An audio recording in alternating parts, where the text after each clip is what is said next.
I can't see the chat.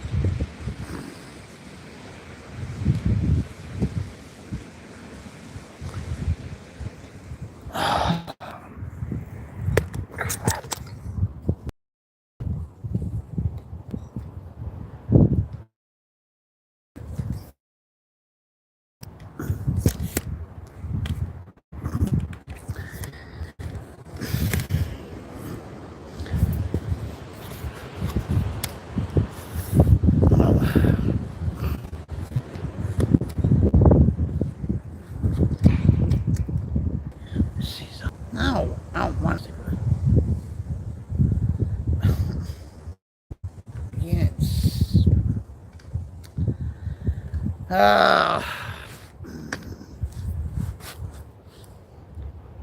okay.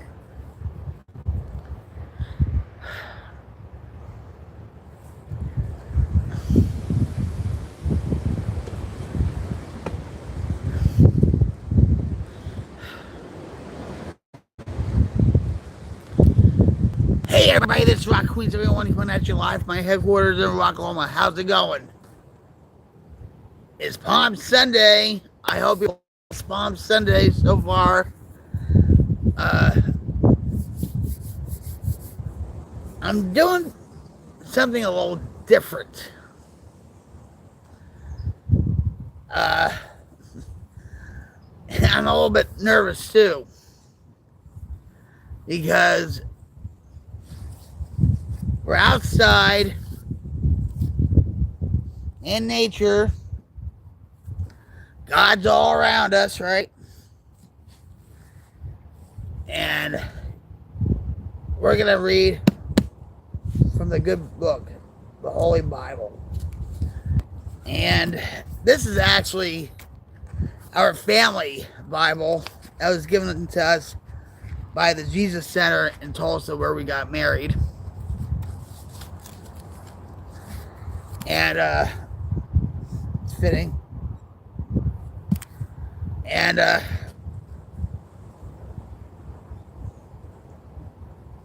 I'm going to read the Bible verse, John 12:13. And it's about Jesus coming to Jerusalem on a donkey. A donkey is very humbling. He wasn't on a quarter horse, he was on a donkey. And just to give you a little bit of a background with me,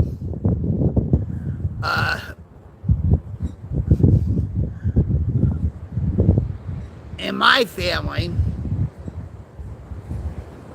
we're Episcopalian, and the Episcopal Church is like the Anglican Church, that is like the sister church of the Catholic Church. And how the Anglican Church and the Episcopal Church came about was Henry VIII wanted to divorce his wife, but he didn't want to be discommunicated from the church, meaning banned from the church. So he created his own church, which is the Anglican Church. And so when I was little, I went to Sunday school at St. Peter's Church in Morristown for a little bit, and then we switched from St. Peter's Church in Morristown to Church of the Savior in Denville, New Jersey. And boy, I haven't been to those churches in a while, but from what I see from the church services, they've changed a whole lot. So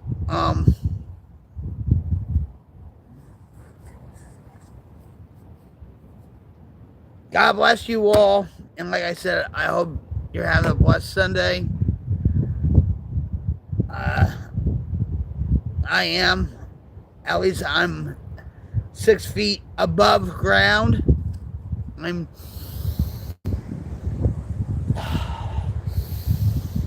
breathing in.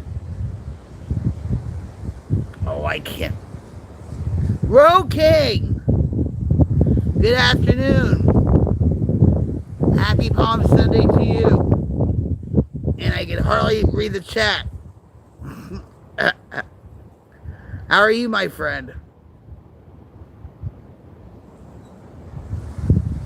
We're doing something a little bit different, which I'm very nervous about, to tell you the truth.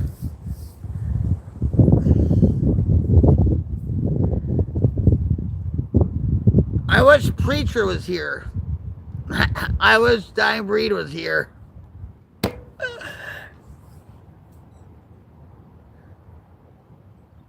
I know. You know me. I'm not usually nervous. But we're talking about the good book, and I'm not trying to... I felt like I needed to do something like this. I felt compelled. And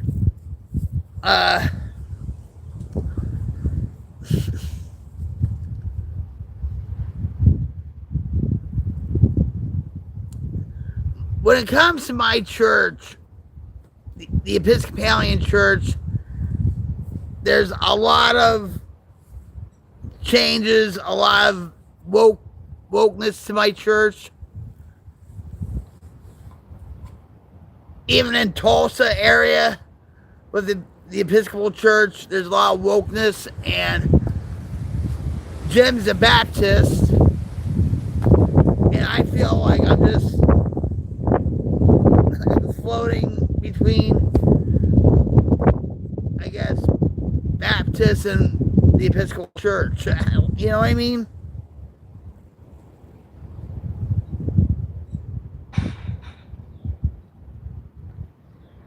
Pray up before you mount up.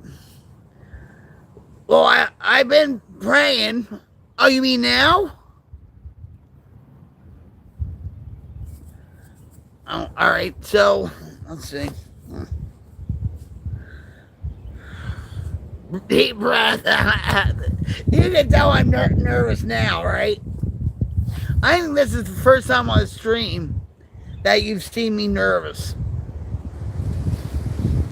Except for when I'm very paranoid about the audio not being right. And it's very windy, too. So, please, God, I usually talk to God in my own way.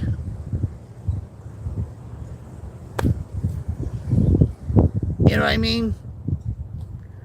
I pray like every morning when I get up, I just thank God for another day alive, for another day clean and sober. Grant me the wisdom, the strength, and courage to carry on through the day.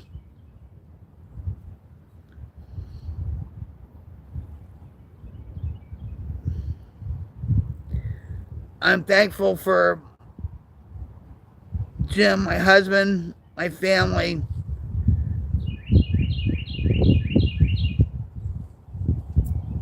The Queen's Light Brigade. Can't forget my cats. And let me be a good human being today and help at least one person today with my message.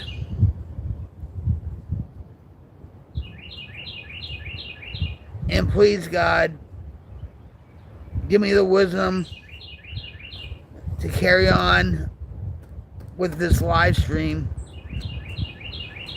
reading from your word. In the name of Jesus, I pray.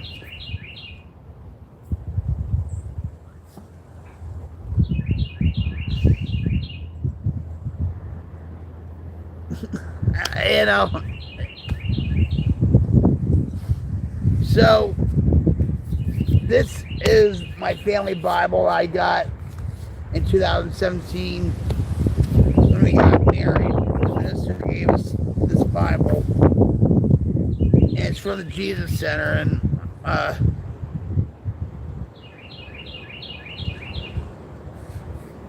thanks, Ro King. Thank you.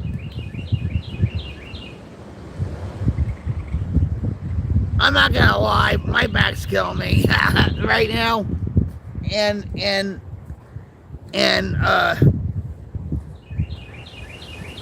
Tim's in his own way right now. Like, he's depressed. He didn't go to church today. He just, I don't know. And I told him like some darkness from my past, and that just sucked the life right out of him. And he was worried about me because I was talking about death, but I was talking about death when I was in the band and stuff. And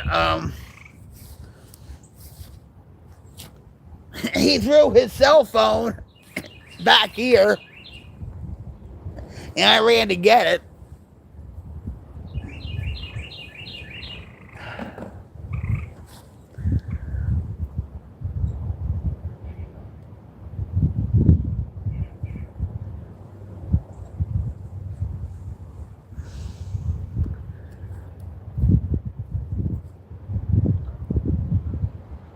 See, when it comes to, can I just say something?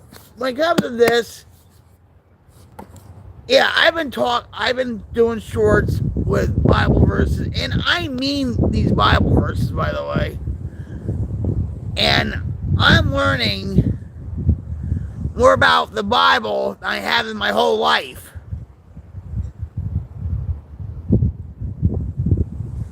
You know, I mean, I went to Sunday school. I was in the church choir. I did Christmas pageants, and I was confirmed in the church, meaning I'm a member of the church.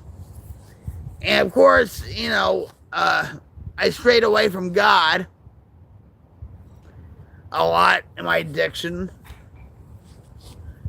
and every once in a while I would still go to church. And I've been to his church maybe a handful of times. I don't agree with their doctrine, which is Baptist, when it comes to certain things. But that's them. I have my own beliefs. But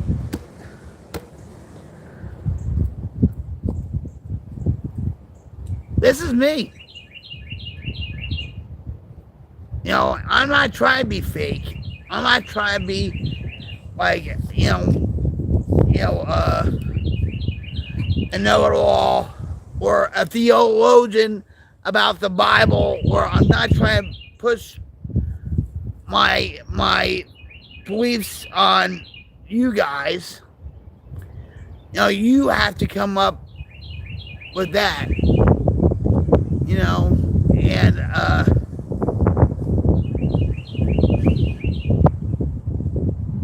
anyway, I'm really nervous about this. I don't know why. I really don't know why. I say the Lord's Prayer. I say the Serenity Prayer. It's like I do this.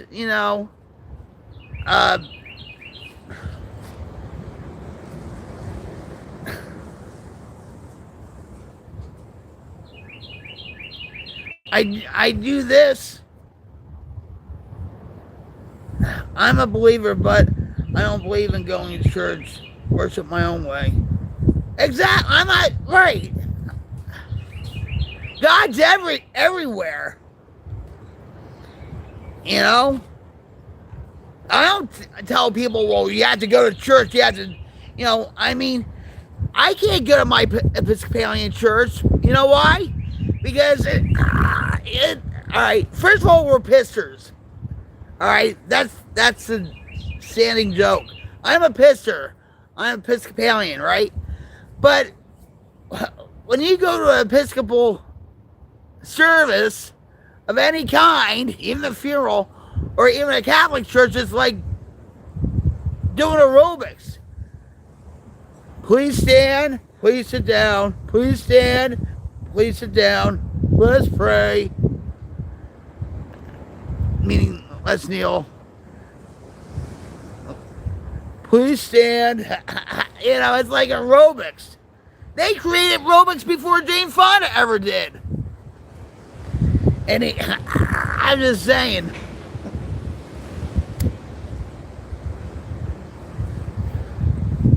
All right.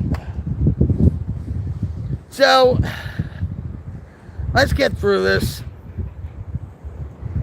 I'm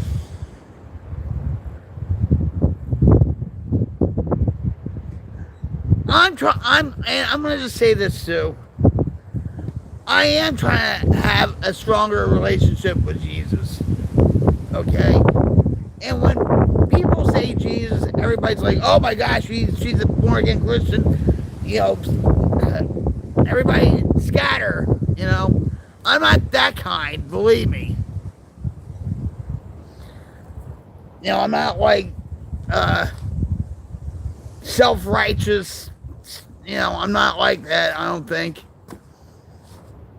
You know, and I dislike people like that.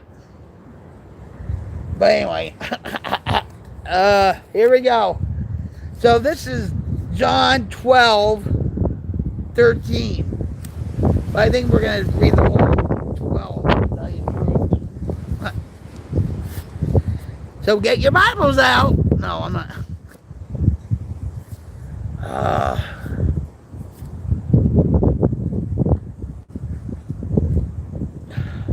And like I said, I am not pushing my beliefs on anybody. I feel like the world needs more God in it. I feel like the world needs more humanity in it, and kindness and love and understanding and compassion. You know,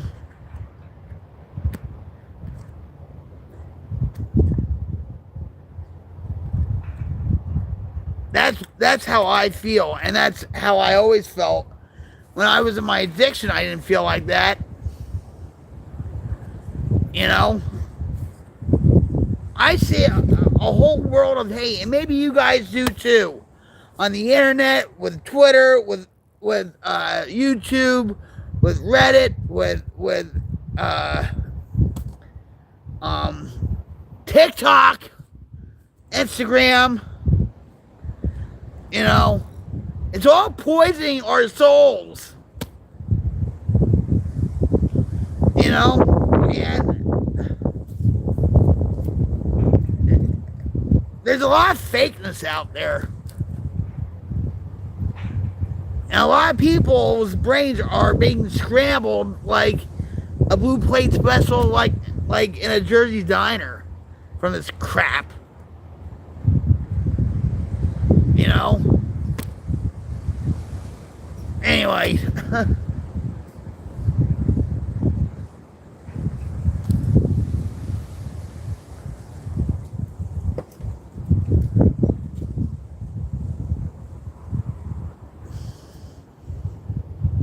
I feel like the same way I did when I got my my first 90-day pin in AA. Like, I'm all anxious, like, you know, because it was all about me. And, well, this is not all about me. This is about His Word.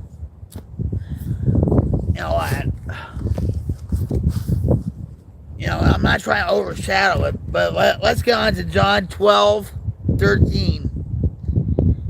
And take what you want from it, okay? Just have an open mind. And, I love you guys. I really do. You know, and I'm doing this for the better for the Queen's Light Brigade. And for you. And for me too. All all in this together.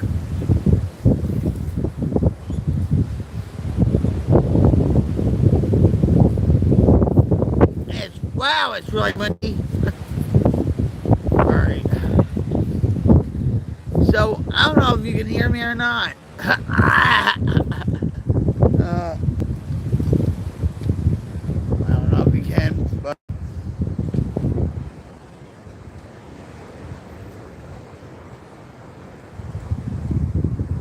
Pure 11? I can't even see this.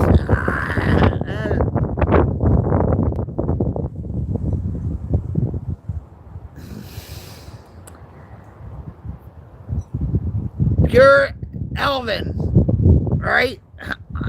I'm doing very well, thank you. How about you?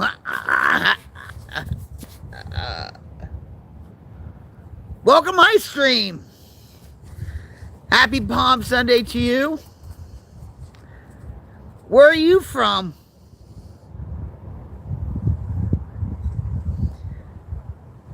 Meet Road King, Brody. He poisoned me in a casino in Los Santos. I shouldn't go there. But anyway, you're from Sweden. How cool is that? The happiest place on earth. Well, Denmark is right. Norway, Denmark. But you're right by it, so you're a close second, aren't you? How's the weather over there? Here it's windy and it's about in the 70s.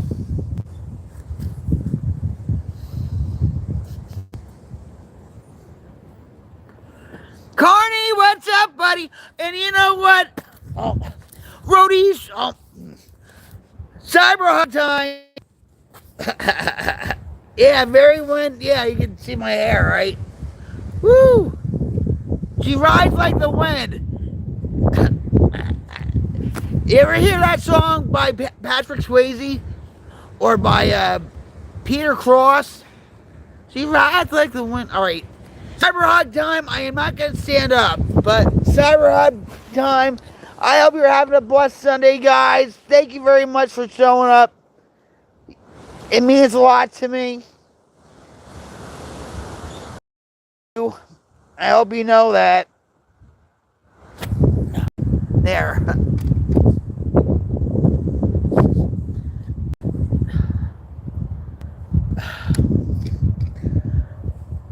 So, I'll just call you Pure. Pure, me, Carney, and Road King. They're part of my Queens Light Brigade. And like I said, Road King almost killed me by poisoning me in a casino at a bar in Los Santos. And I have post-traumatic stress disorder from it. No. But I've forgiven him. Sort of. And Carney, he's been everywhere, man. He's even been to Jersey. And I think we bumped into each other a couple times at the New Jersey State Fair at the Meadowlands. Fun times, right, Carney? Fun times. And you used to operate the bumper boats. And I went on the bumper boats. So I think we did bump into each other.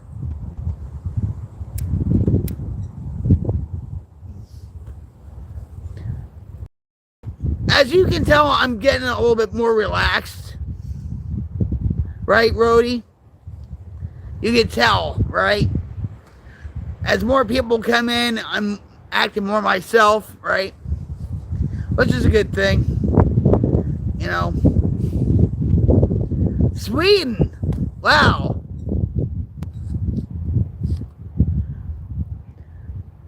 I used used to be friends with a poker player, Gus Hansen from Denmark. And then he ran his own poker site called Poker Champs. And then Betfair bought him out or something like that. But yeah, I used to play against him. Very good poker player.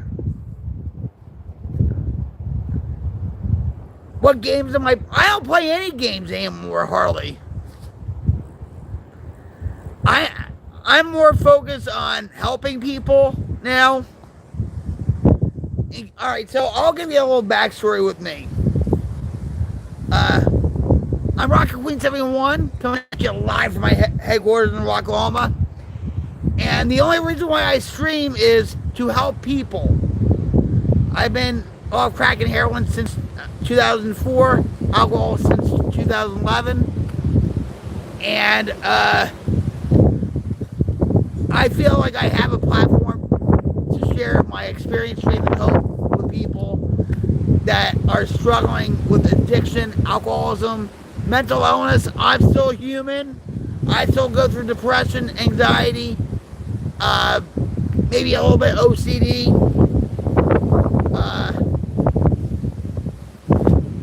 I go through panic attacks. I have chronic back pain issues that when my pain level gets to a certain level, I go into panic attacks, which is not good. I'm also dealing with a family member, my son, who lives in Portland, Oregon, who's homeless, who's in active addiction, and I'm using my mother's playbook on tough love. Because tough love works. It saved my life. So,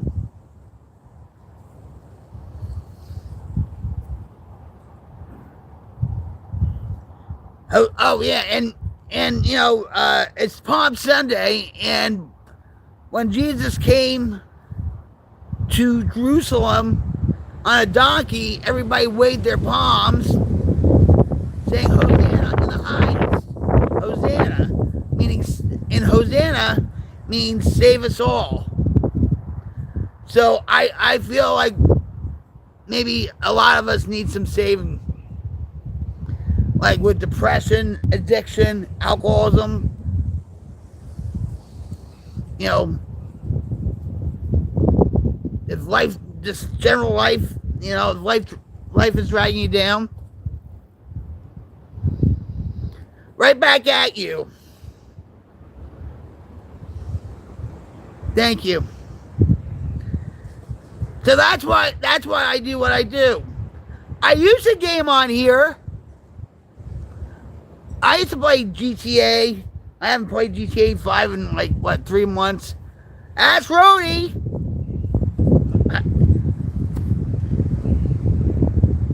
He poisoned me at a bar in a casino in Los Santos.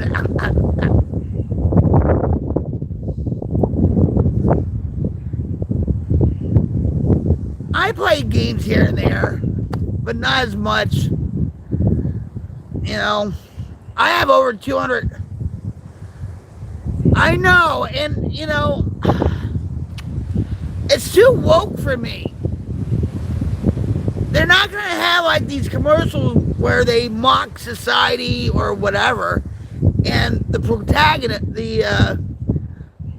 protagonist is a female nothing against them, but Spanish female character, you know, in the lead. It's just, I don't know.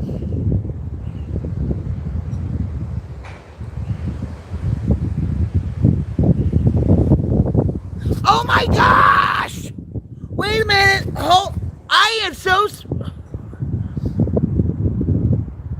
I actually joined your stream.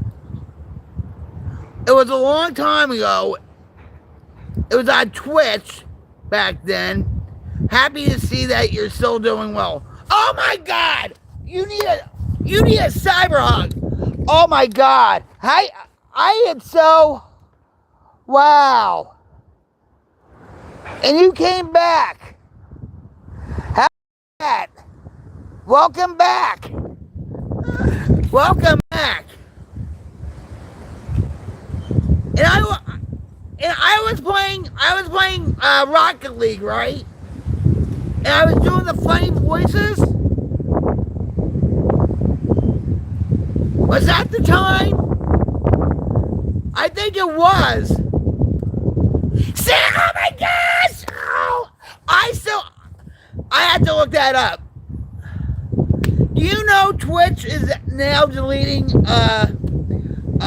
streams now? Yeah, see? High five there, buddy. Bam! Yeah! I was singing like Diamond Eyes or something like that by I was singing your song too. You said I want you to sing this song. It was a funny song.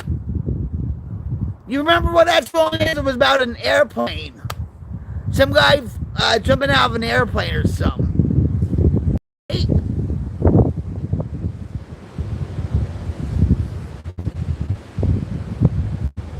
What made you come back? I am glad you're back. All right. I mean, not quite sure it was rock inspired. It was like a funny. It was in a different language though. Oh, if I could.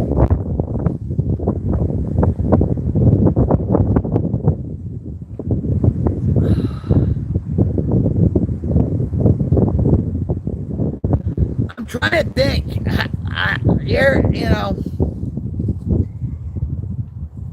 You were laughing so hard too. Like, it was a guy on a plane. It was like, wait, I can't wait. I came back because I went through a tough period back then, and it was a nice chat with you. I'm doing very well now.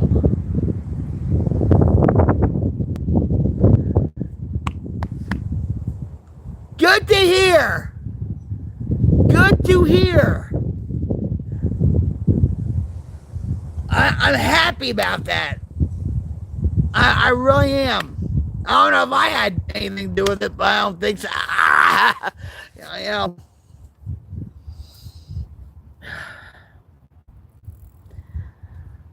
I try to have nice chats with people.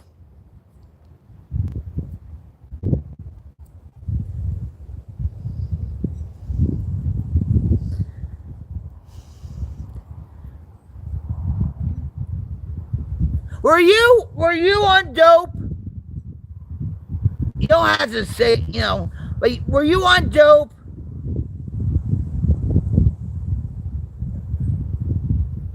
And you had a situation with your girlfriend, right? I'm going through my Rolodex here. My Rolodex, you get it?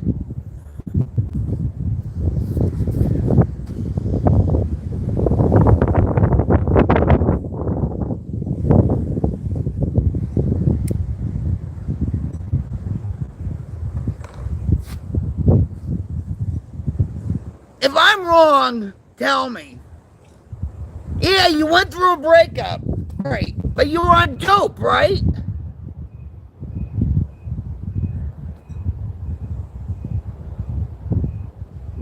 See, I'm going through my Rolodex. Oh man.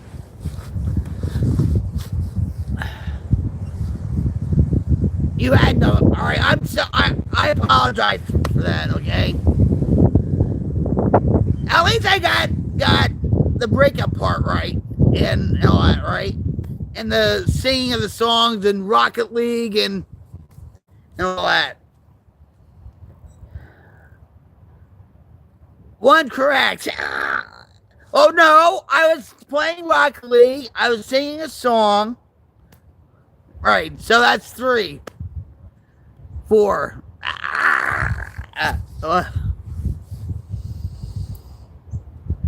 I'm glad you came back. That tells me I'm doing something right, I guess. Maybe. A lot of times, when they come on here, it's like, wow, she's out there. Not really. I just tell it like it is, and people don't want to hear the truth, and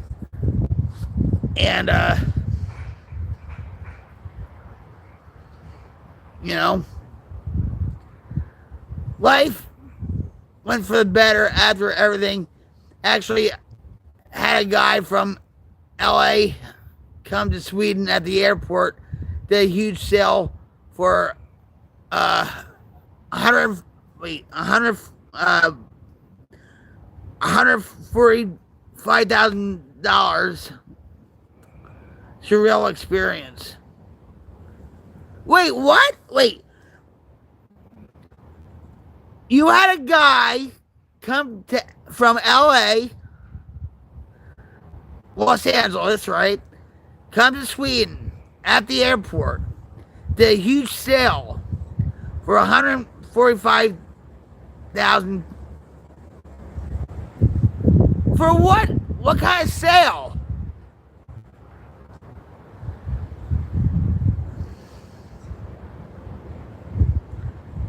Oh my word!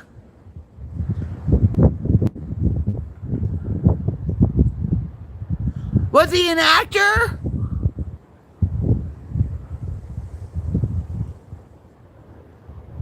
You must have had the goods.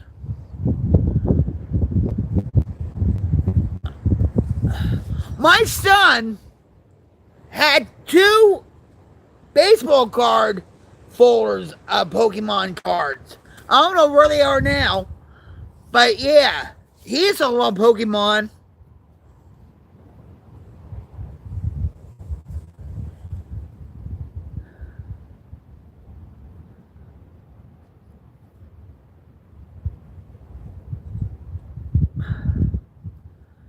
Was he not like? Was he well dressed? Was he like well dressed and stuff?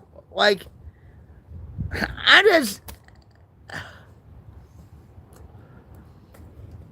bet you it was surreal.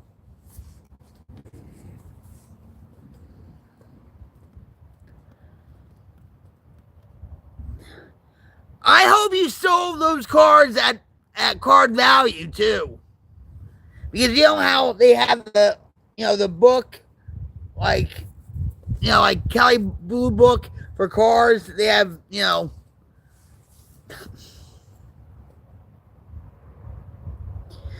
man, what's up? Hey, welcome back. I hope you're having a blessed Palm Sunday. I'm friend Pure from Sweden. So we have Canada, we have the U.S., we have Sweden. How's it going? I hope you're having a blessed Sunday, this man. Oh yeah, of course you did. Yeah, I understand that. But what was your most valuable card? It was probably Charizard, right? That was my favorite. But great cold as here as heck. I can't read with these. All right, great cold as heck here. Though I'm jealous. Looks like summer in Oklahoma. Yeah, it's very windy. And it's about in the 70s here.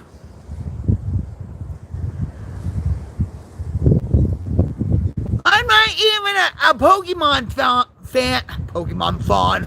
I'm not even a Pokemon fan or know nothing about cards except for, what I told you about my son with his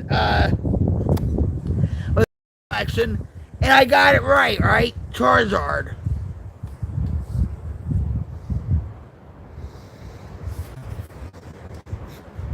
Pokemon Fawn.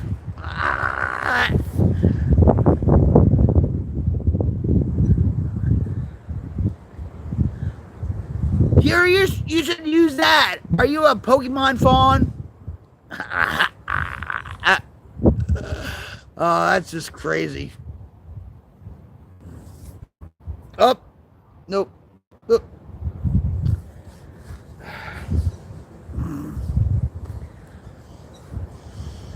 I hope you didn't spend all that money at once, because that kind of money is life changing, and especially all right. So if it's 145,000 in your money, how much is it in American money?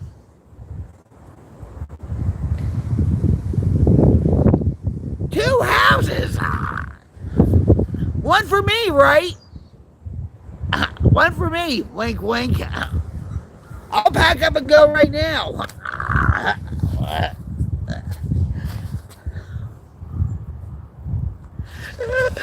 I don't have to fly there. The woman will just take me over there. Whoosh.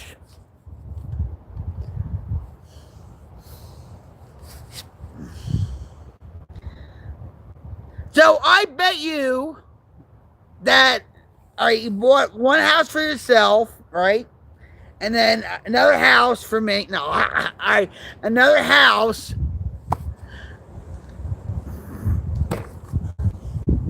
I'm from Jersey. I had that effect on people.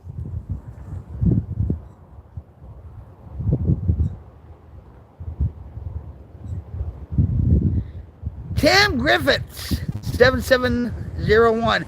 How's it going? You really need to watch the hit 1993 movie Jurassic Park.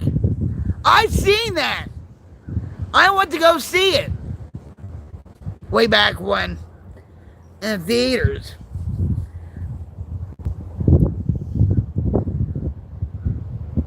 How many movies does Jurassic Park have out now? 6? Pure says it's a sad thing to see what's going on with the U.S. currently. That's the reason that he came to Sweden. I did not want to even enter the U.S. Oh, it was awesome! It was awesome. And it's a shared experience with a lot of people. I mean, we were like not in the front, we were like sort of like in the middle. And it felt like you were right there. I took my son to see it. No, that's not true.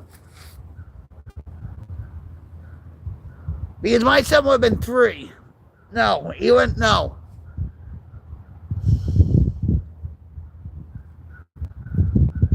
He saw one of the Jurassic Parks and stuff like that.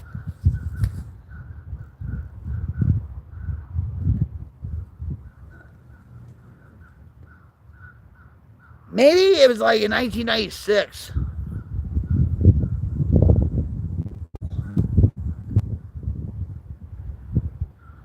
And I don't remember then. I saw one of them with my ex-boyfriend. That I remember. And I think it came out like July 4th weekend. I saw the second one in the theaters with my mom. She got scared and accidentally kicked the guy. Said, yeah! Especially when the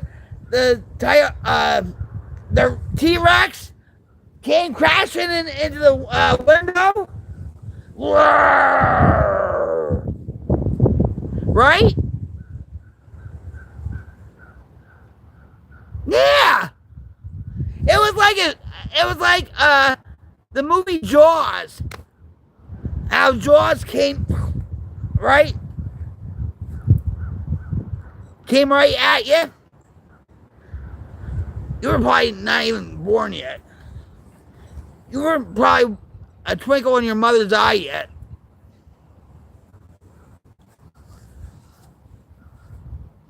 It was like a Jaws movie moment, up close and personal.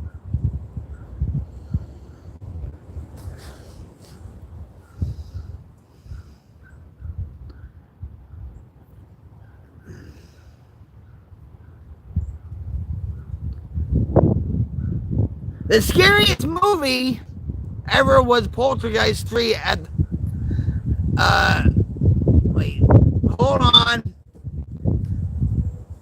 The scariest movie ever was Poltergeist 3 at drive-in in the 80s. No! No, no, no, no, no, no, no, no, no, no. Mm-mm, mm-mm. No, it's Friday the 13th.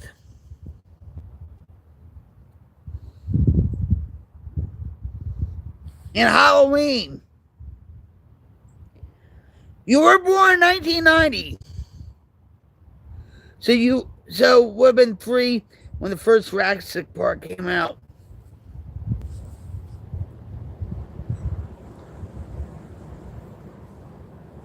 Oh, this is how I talk, you know that. I'm from Jersey.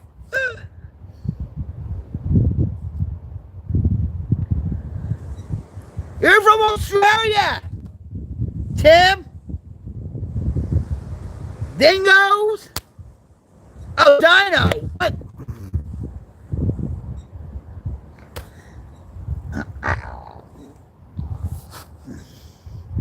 You spelled mom, M-U-M, and then I looked and whatever. I can't read these glasses, okay? Dino, dingo, same thing, right? Well, not really, but, you know. To us Jerseyans, Dino and dingoes are the same thing. Just like tomatoes and apples, same thing.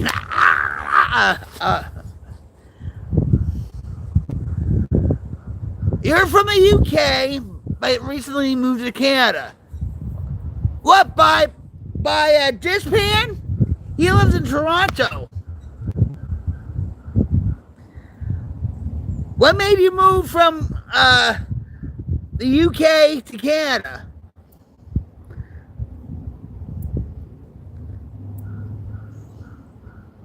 To buy Prince Harry's and Meghan's house? Newfoundland. Oh, hey, Newfoundland, Toronto, same thing.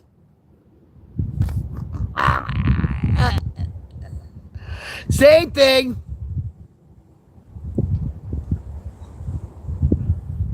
Same thing. They're both in Canada, right? Newfoundland, Toronto, same thing.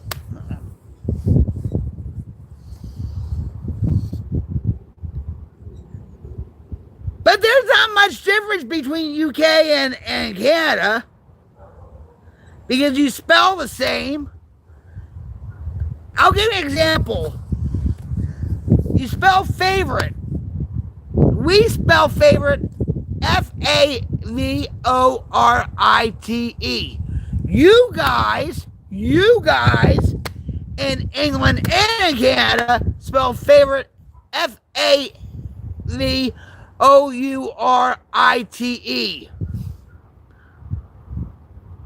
What's that?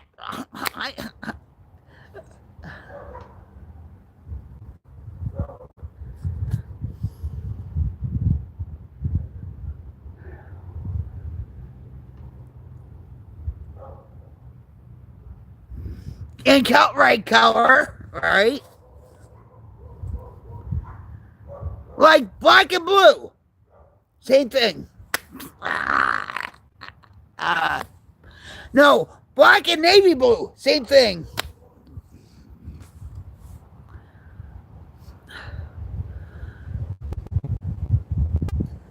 Yeah, but Tim, they're having a lot of problems with wokeness and with the border situation too, right?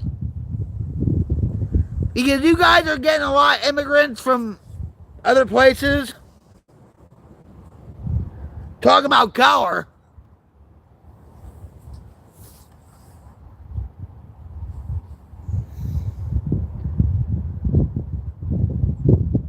And if the electric, skyrocketed, right? And your cable, that's all screwed up too, right? The internet, it's like on a meter or something. From what I understand.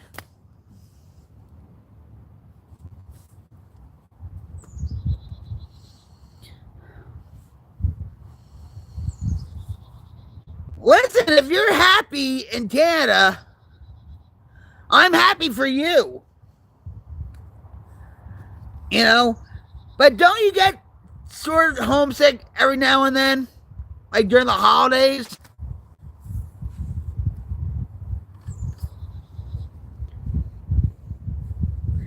Our neighbors here in Canada just want to hang out, cook barbecue, and smoke doobie. Of course they do! That's what they're great for. Yeah, my internet is screwed. This Jersey girl keeps coming up. He's really scowling at me.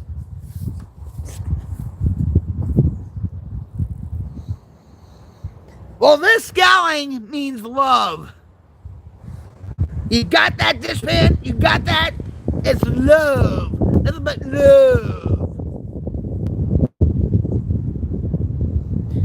In fact, I'll give you another cyber hug along with Tim. It's nothing but love, Tim and Dishpan. Nothing but love. Without the doobies and the barbecue. Nothing but love. There.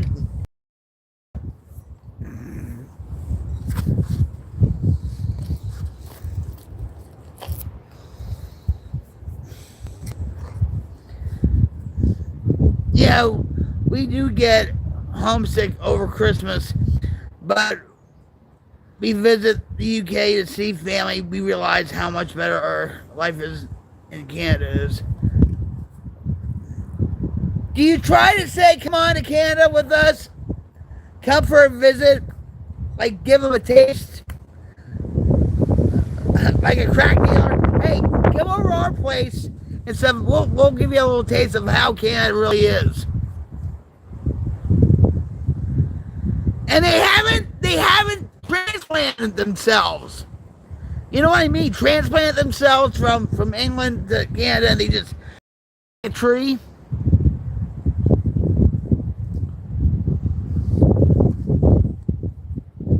But the thing is, you know, like if they have like houses or, a lot of stuff accumulated over the years, it's hard to get rid of a lot of stuff. Because when I moved here to Oklahoma from Jersey, I had to get rid of a lot of stuff. Like furniture and, not, like heirlooms or keepsakes or whatever, but a lot of like furniture, a lot of like lamps, stuff like that. Appliances.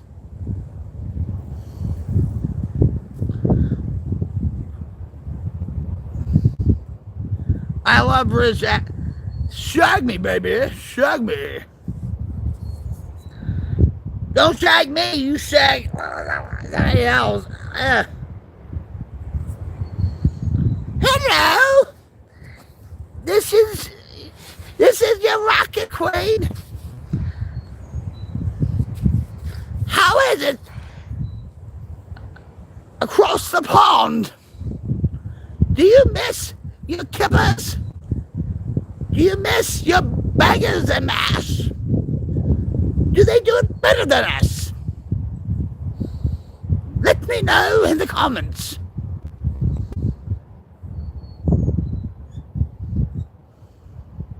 Long live the Queen! Rocket Queen! I I sound like Lady Campbell than Queen Elizabeth. Uh, you ever know? You know who Lady Campbell is? I think she's a hoot. I love her. You know, and when Queen Elizabeth II passed away, she knew before. Well, somebody leaked it on the internet, right? And so we were watching for the guards to put the notice up on the fence. And somebody in the chat says Lady Campbell said she already died like 3 hours ago. So I asked the chat, who is Lady Campbell? I never heard of Lady Campbell. So I went on her channel and I said, who is this? Is this like, you know, a gossip, gossip columnist or something like that? You know, and whatever. But I fell in love with her. She was on Celebrity Get Me Out of Here. Celebrity Get Me Out of Here show. She's had a life, let me tell you.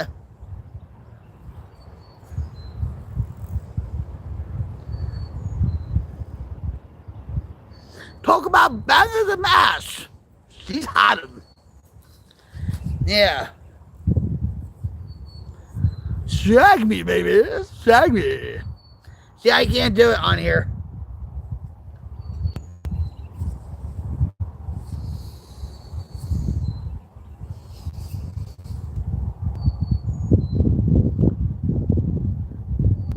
This pan, I tried to, but my comment was auto-deleted for being too raunchy. Ha.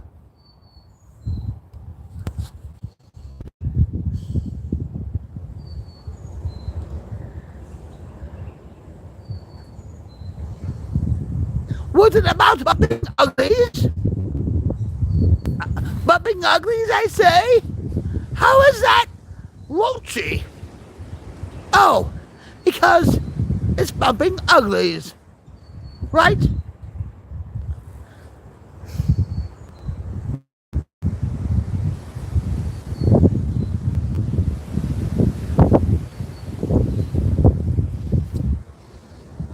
Oh, YouTube is such poo-poo. Poo-poo, I say. Poo-poo.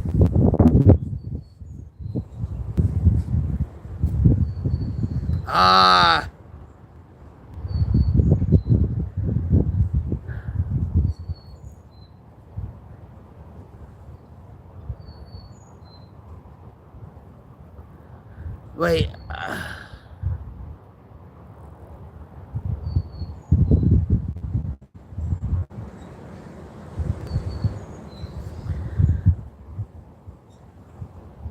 But wouldn't you get hold on. Wouldn't you get warts if you had a toad in your hole? Warts in your hole for a toad?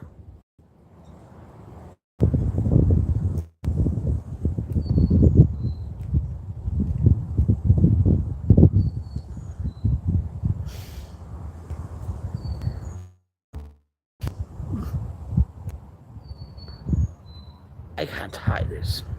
No.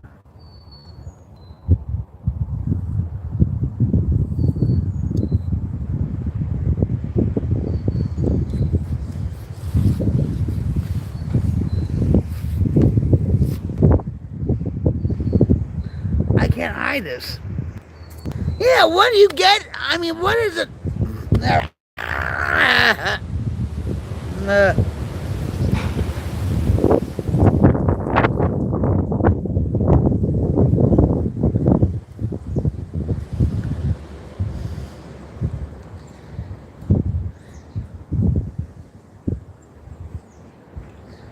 That you were talking about. Okay, Tim, hold on. So you were talking about bumping uglies. Like putting a toad in your hole and maybe a Spotted dog too?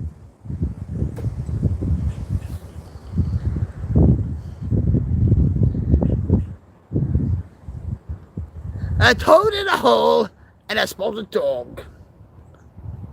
A weedy dog. Correct? That was dumb.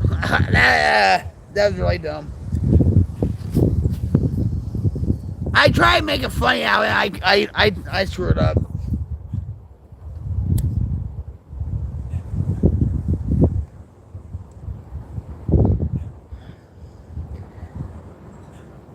Me and my jerseyness, you know.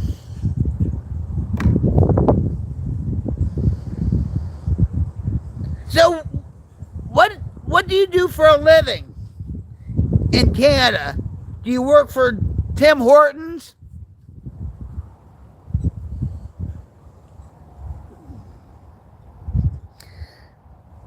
Since you're Tim Griffith, I just assume that you work at Tim Hortons.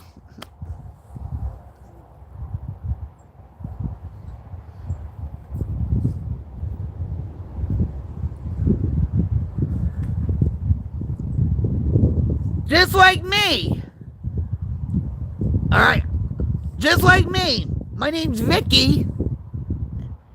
And I own Miss Vicky's Chips.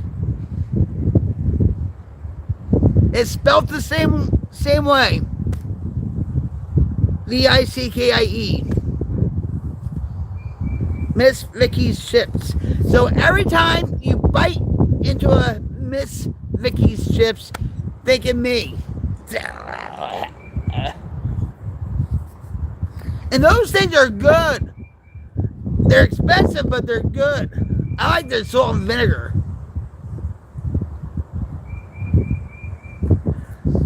Is my chat like frozen?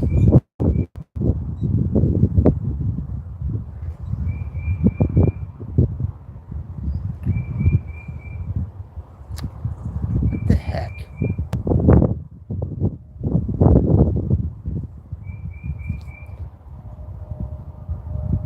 Hell, I should be the CEO of Java Monster. I should be the CEO of Energizer Batteries, if you know what I mean.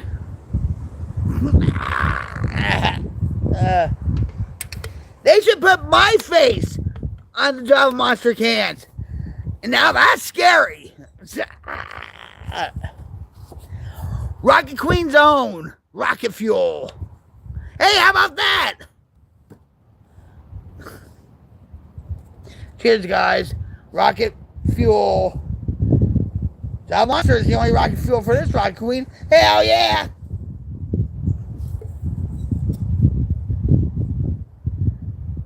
Maybe just a little bit. Jim's taking a nap. Either that or he's watching John Howler.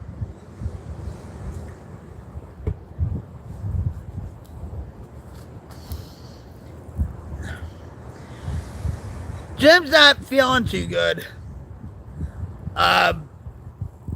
He didn't go to church today.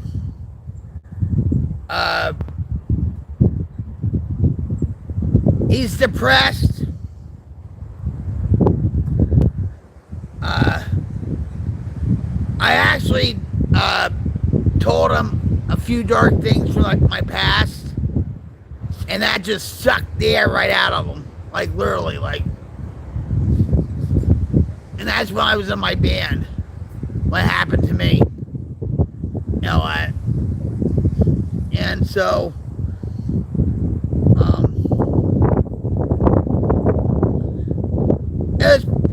the topic was selling your soul to the devil, like what Robert Johnson did, and I did too. A lot of these musicians in the industry do that. And I told him something he hasn't heard, and I think it just freaked him out. After that, he was like all glum and, you know, And I told him, I said, well, I want to go outside. And he said, and he thought I was going to stream. I said, I'm not going to stream. Well, guess what I'm doing now? And so he charges up my phone. He says, here. And I was going through flashbacks about that time with a certain incidents. And so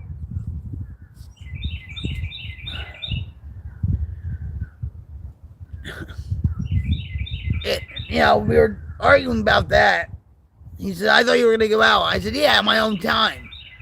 Because because I thought he wanted the TV for John Haller. Because for 10 years, that's all he watches on Sunday is John Haller.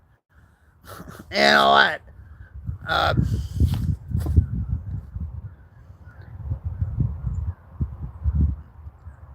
And I thought he was going to go out here too. But no, he just went straight to bed. So, I don't know.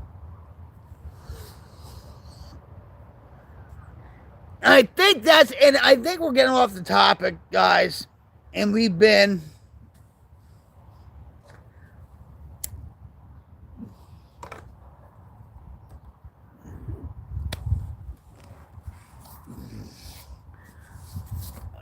on my thumbnail and stuff. You see me in the Bible. And I was a little nervous to talk about it because it was a good nervous, I guess, because Hosanna means save us. And I feel a lot of people need to be saved. Now, I'm not trying to be like Jimmy Swaggart or Oral Roberts or like Joel Osteen or T.D. Jakes saying, oh, come to the phone and put your hand on my hand and you'll be safe. No, I'm not. No, I'm not. I'm not doing it. I'm not.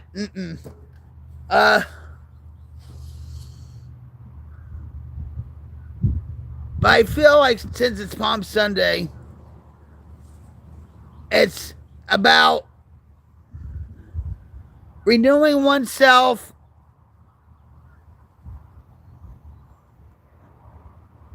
and being humble about it. That's what I got from John 12:13. And I'm not trying to push any beliefs on anybody. Okay, I just tell it like it is. And I feel like I need more saving from the big man upstairs, from Jesus, with my back pain and my anxiety and my depression and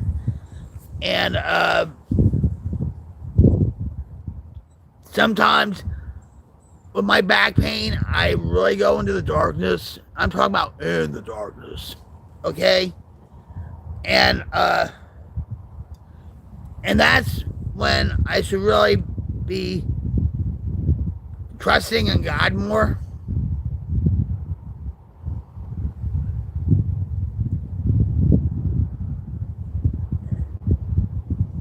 Because God's in control. And believe me, I fight with God sometimes, and guess who wins? He does. He does all the time.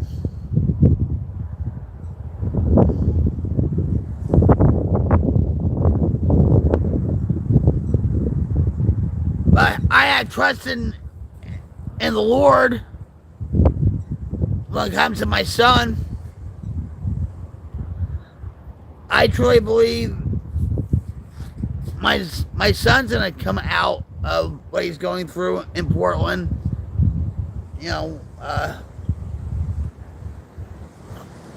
Hopefully he'll be getting some help. I hope and pray. Please have your thoughts and prayers go out to my son. Like I said, he's in Portland. He's homeless. He's in active addiction. He's really in bad shape from what I hear from his girlfriend, and his girlfriend just, it's like an IV drop. She'll just say certain things, and I try to help her by giving her numbers to places or whatever. And I don't know. She's not telling me everything. I know that.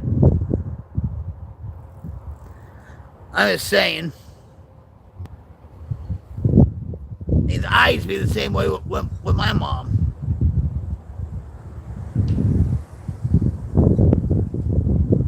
I think God, this man says, I think God will find him in the right time. I had to fall bad in order to find Jesus. Yeah, rock bottom. But there's layers of rock bottoms. There's not just only one. And I know that. You know I know that. He knows it too from what I went through. You know, and everything is in God's time. I know that. I know that when I lost custody of my kids. I went to rehabs. I was locked up and whatever, and I still had to relinquish my parental rights with my daughter. And I was still trying to do the right thing. And there were some people that were saying, oh, if I was going to lose my kids to drugs and stuff, I would clean myself up. I would never use drugs again. I'm like, no, you don't understand. His name is Sean. SHAWN.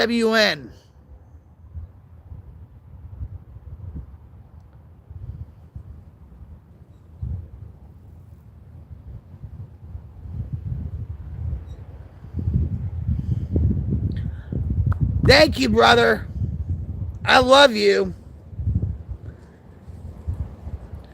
Prayer is powerful. It really is. It can do miracles. You're a miracle, this man. You are. Believe it or not. I'm a miracle. Jim's a miracle. You know? So,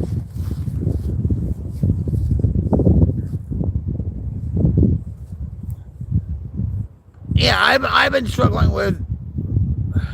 That's right. Hallelujah, right? Yes. We're on the right side of the blue, not the dark side.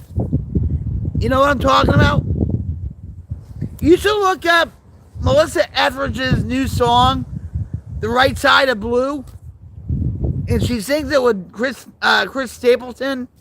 And oh my God, I listened to it this morning like 3 times. I cried.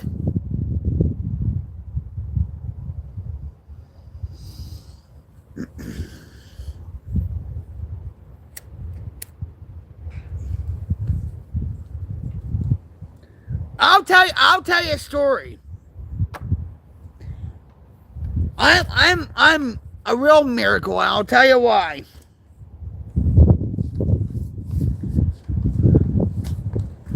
I'm not just saying from addiction, okay? I'm talking about when I was in my mother's womb.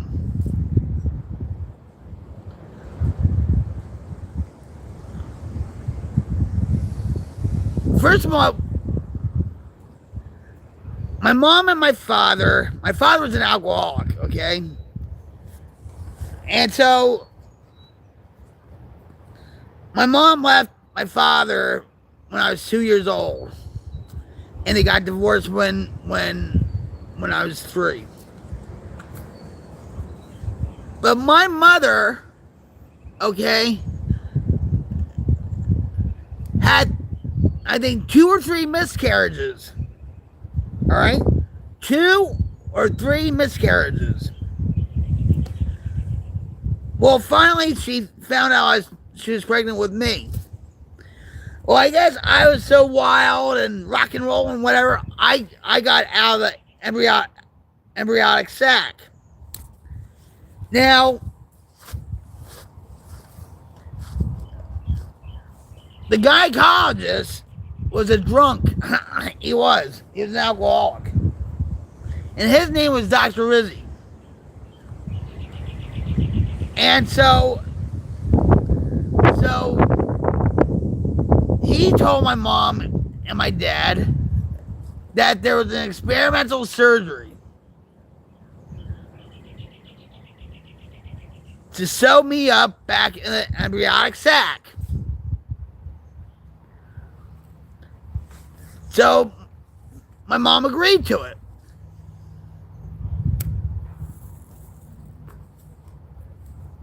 So my mom agreed to it. All right? And so she went in for surgery, and before the surgery, Dr. Rizzi told my father, don't tell Karen she might still lose the baby after this. Well, here I am. Here I am. Yep. So God definitely had a plan for me. You know, and I tell that story because it's like I'm still here. There was a purpose for me. And with that experimental surgery, it was in the New England Medical Journal. Yeah.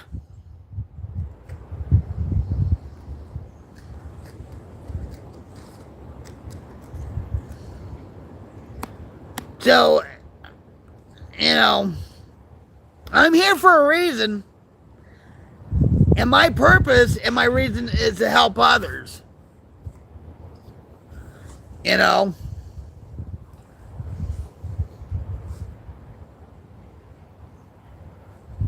But I don't think well, of course not, because my father was an alcoholic. So, you know.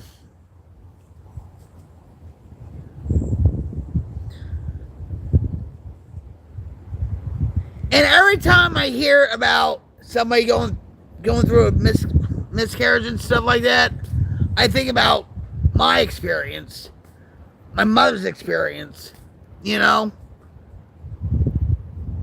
And now people are going through IVF, you know, procedures, and they cost like $50,000 and all. I mean, real money, right? And it's sad.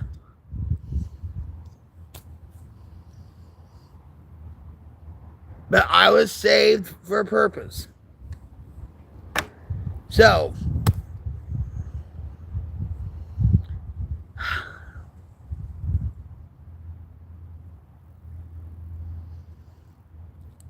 let's start with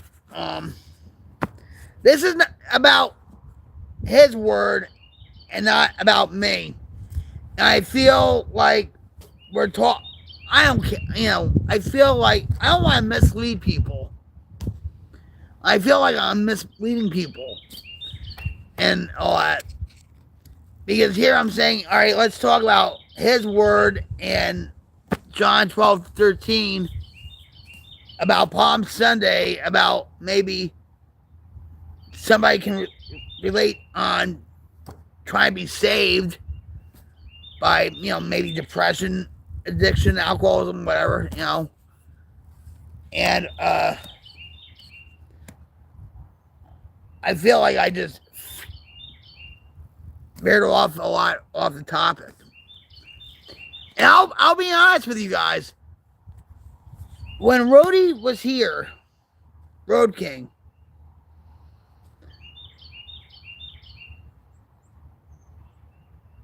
I told him, I'm nervous. And he's probably thinking, Queenie nervous? No, not Queenie. But I told him because of this. I'm not trying to push my beliefs on people. I just want them to have an open mind. And maybe I And I've been around 7 o'clock my time in the morning. I've been putting up Bible verses, and I hope they help you guys out.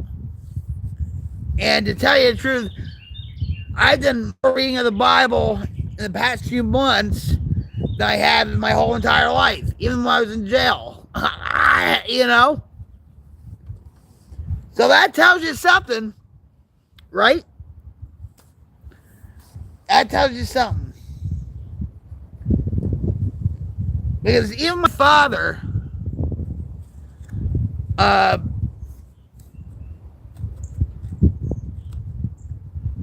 when he was dying, my father died when I was 16, back in 1987. He was 59 years old, okay? And he knew he was dying, okay? And my cousin Ronnie used to be a preacher in Winston-Salem somewhere in North Carolina. So he drove from Winston-Salem, North Carolina to Moses Combs Hospital in Greensboro because my father wanted to get right with God. And I know he was remorseful with certain things, okay? Not like my ex.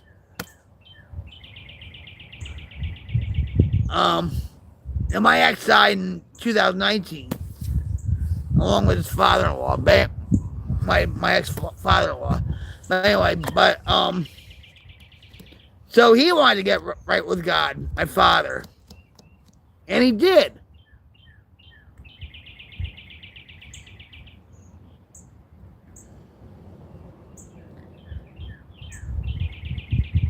And maybe, and you know, I was thinking, maybe the reason why I'm trying to draw closer to God and have a better relationship with Jesus is because I want to forgive myself,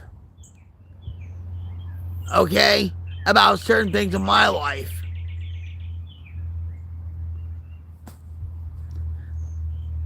I forgive myself a lot about things in my addiction and all that stuff. But when it comes to my kids, look what's going on. I can't. He made his own choice, right? He can't blame me. I mean, he can blame me for like certain. He said he forgave me, my son. My daughter, on the other hand, is a different story. But look at the path she took.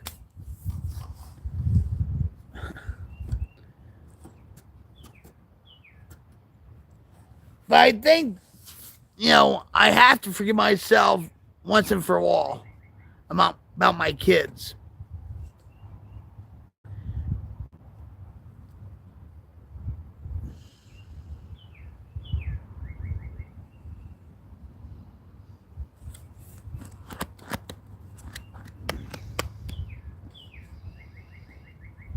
I mean, I got sober.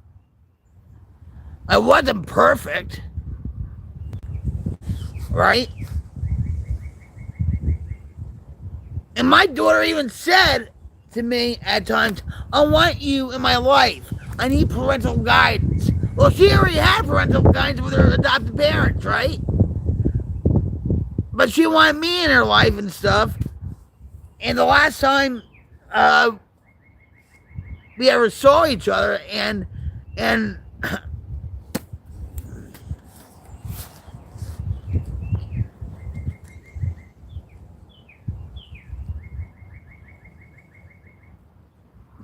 hold on, guys.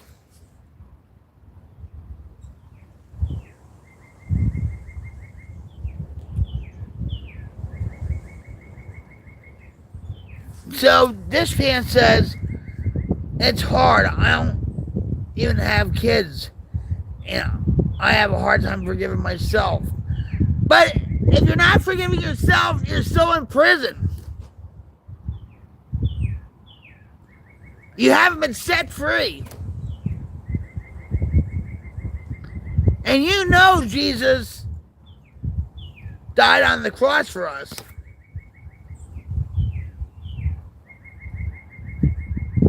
For forgiveness for all our sins, right? His blood should be washing away our sins, right? And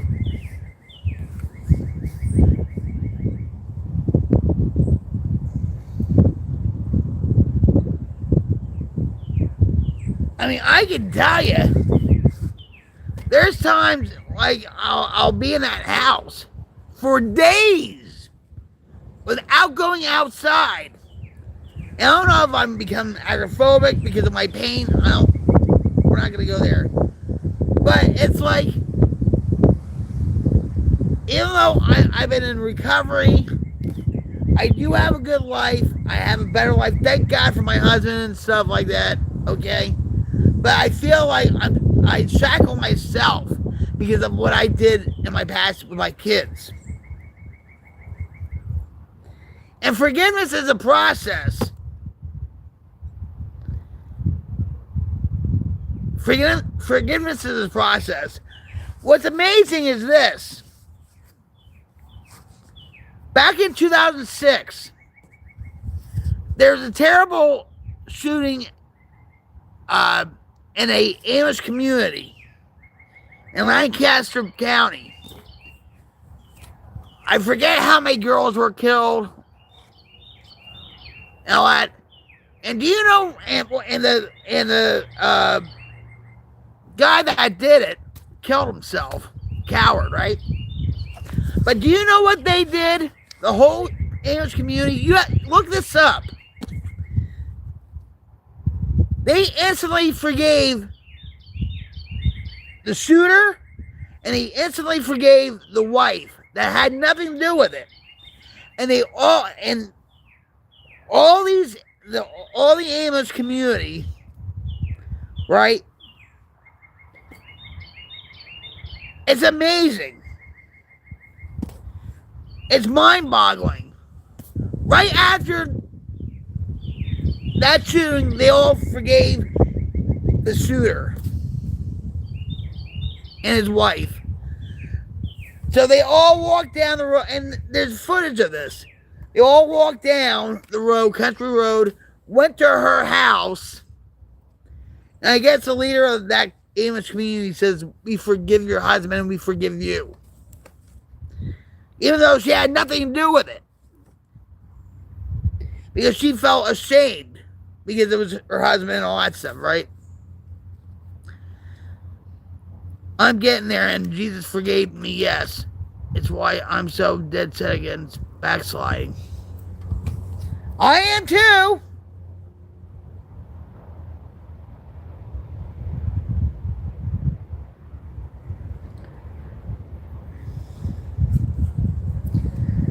I am too.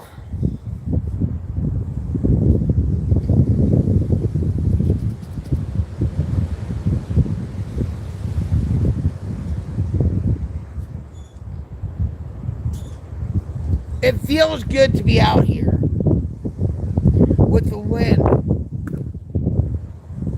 and to see the trees, you know, and to hear the birds and just to hear the wind blowing.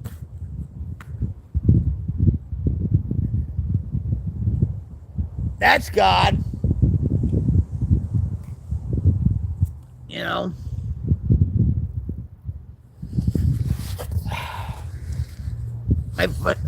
My foot's asleep.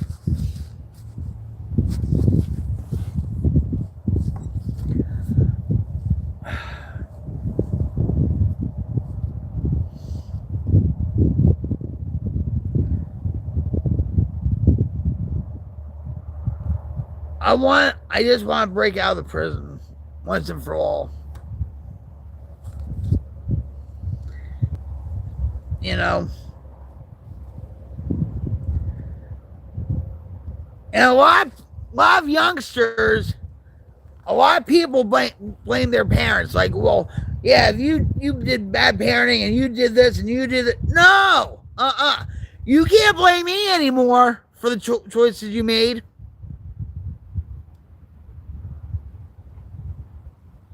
I'm pretending I'm there. It's way below freezing here. Well, you want to warm up? You want to warm up Cyber Hub? Here. Oh, here's a nice warm Cyber Hug. Oh, well, insulate, So I'll keep you warm for a couple of seconds. There, I hope my insulation helps. Uh, uh,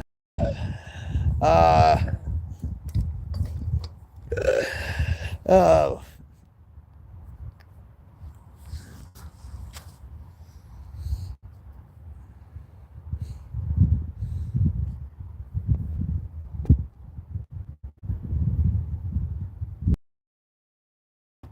in fact, I needed that myself. Uh,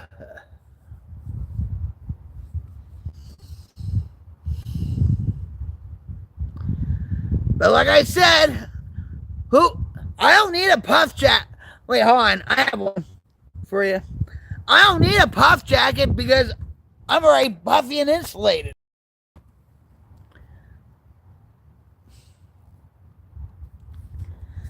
Stupid. Corny. Very corny.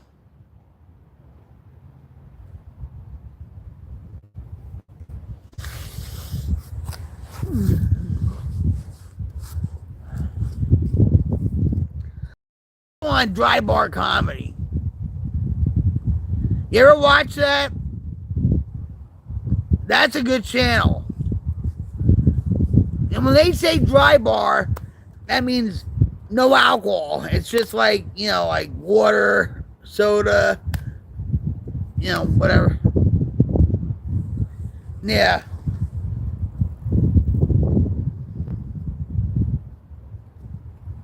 You think I would be good for dry bar?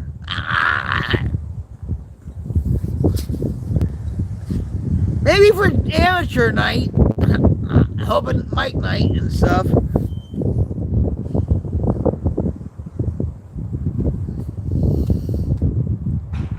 Nah, I'll just stick with YouTube. How about that? I'll just stick with YouTube.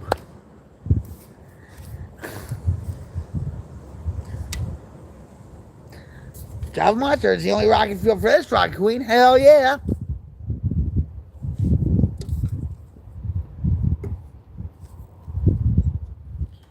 I think they have a dry bar in Tulsa. No, I told Jim years ago I wanted to go that.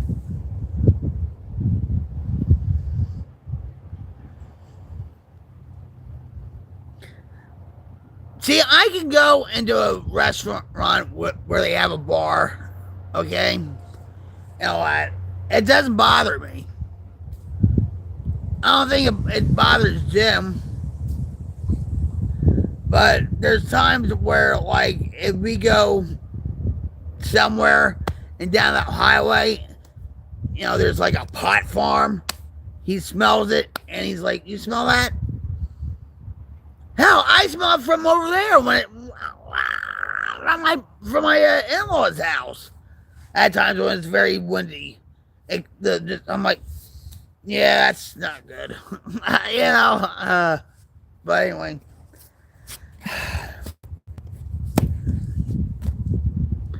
That don't bother me. I want to be able to go in a cocaine bar. Yeah, right.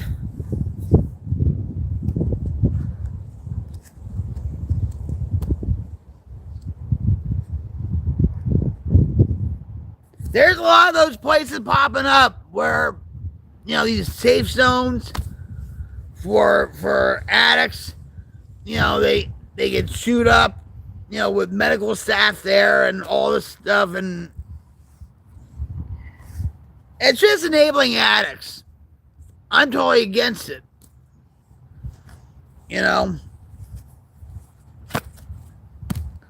what they're really trying to do is kill him off to save money for the state. Just like the MAID program up in Canada, but we're not going to go there. Demonic. Speaking of which,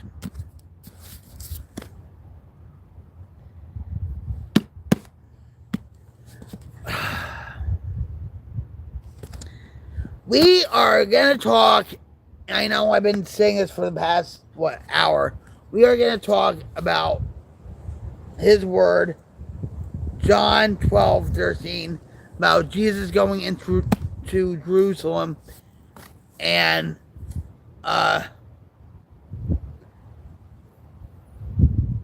Jesus went into Jerusalem with a donkey, and everybody got their palm leaves from palm trees and started waving them, saying he was the King of Israel, that he was the King of Kings. And then later on, the same people turned on him. And we know how that went, right? So this is my family Bible we got when we got married in 2016.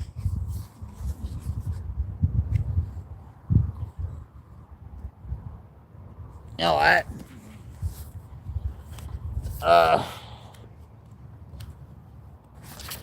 So I had it marked. Oh, there we go. So this is the New King James Version, and so let's read from it, like we should.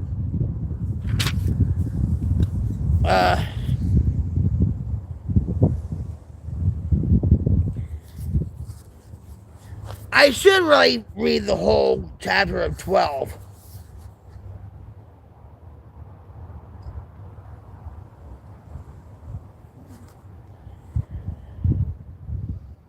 Right?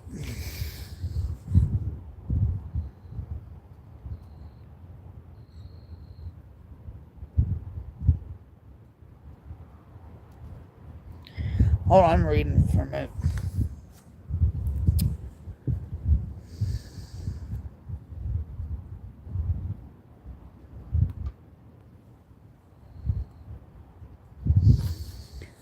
Alright, we're just gonna read John 12.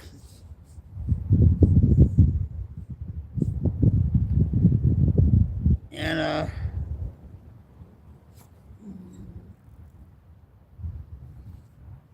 read up to where he enters Jerusalem.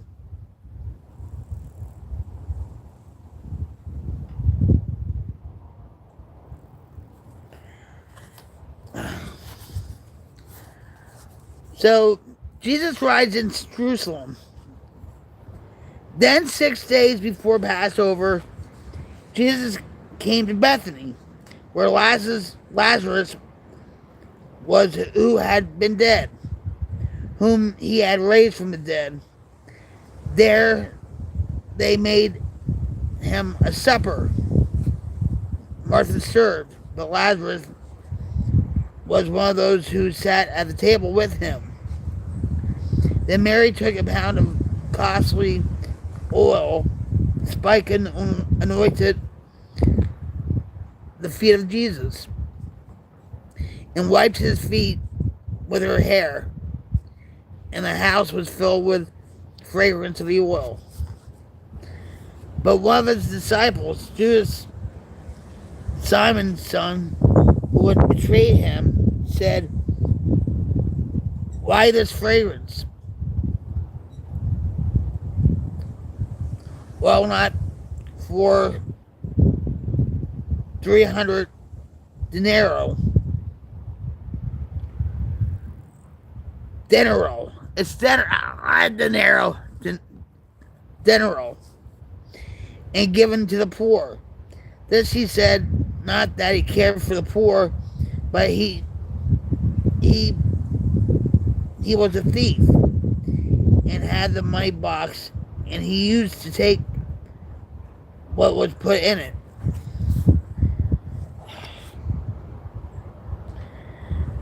But Jesus said, "Let her alone. She has kept this for the day of my burial. For the poor you have with you always, but me you do not have always." Now, a great many of the Jews knew that he was there, and they came, not for Jesus' sake only, but that they might also see Lazarus, whom he raised. But also because on account of him, many of the Jews went away and believed in Jesus. The next day, a great multitude that had come to a feast, when they heard that Jesus was coming to Jerusalem, they took the branches of palm trees and went out to meet him and cried out, "Hosanna! Blessed he who comes in the name of the Lord, the King of Israel." Then Jesus, when he had found a young donkey, sat on it, as it is written, "Fear not, daughter of Zion. Behold, your king is coming, sitting on a donkey colt."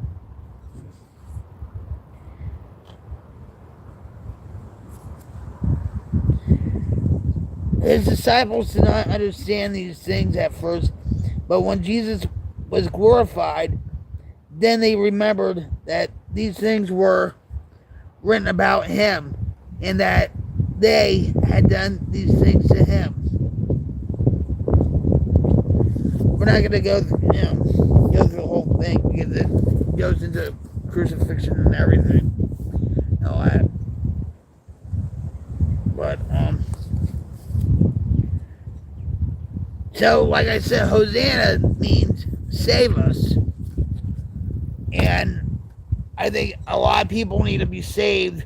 I think a lot of people need to be saved from this, from the internet, because I'll admit, even my brain's getting scrambled from this crap with brain rot and all that.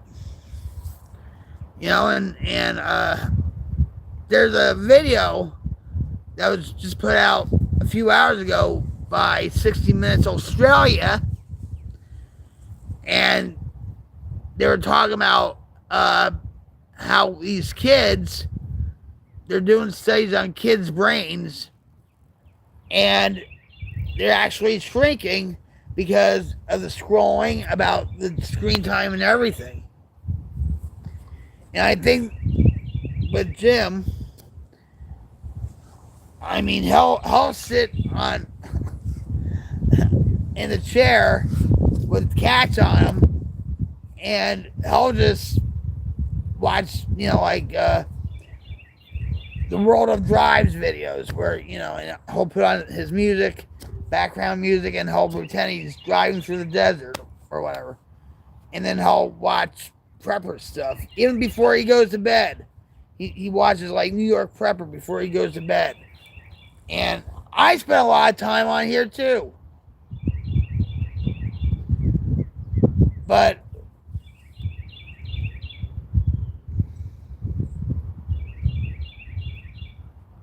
if we could only go back to simple things in life, there's a song, and you're gonna say, what? There's a song by Miley Cyrus. You watch him too? I had to. It's annoying with him. He has an app, right? And Jim, I have his phone right here. You know why? He actually threw this in the woods, and I chased it like a dog. Arf, arf. And he told me, he says there's so much darkness, like even on YouTube there's so much darkness, I don't want to watch YouTube anymore. But he just sits there and watches it, right? No, he doesn't chat with them. He just watches.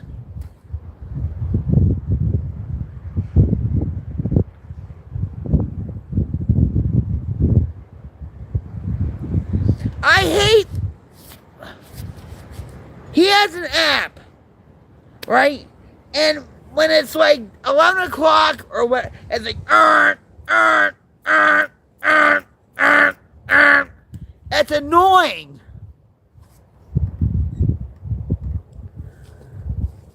It's Greg, the New York prepper, the guy with the red beard. He looks like Ralph from Santa's Coming to Town. That guy with the red beard.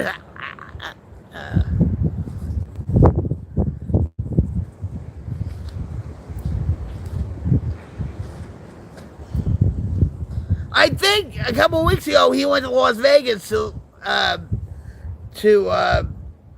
go to.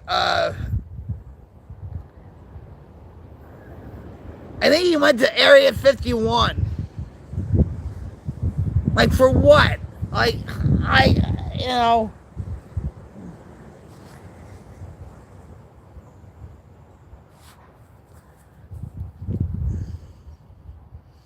Do you watch Monkey Works?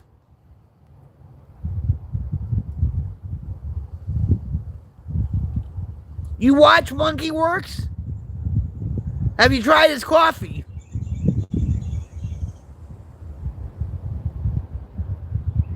What, just for what you so you think yeah. A lot of these shit I'm telling you.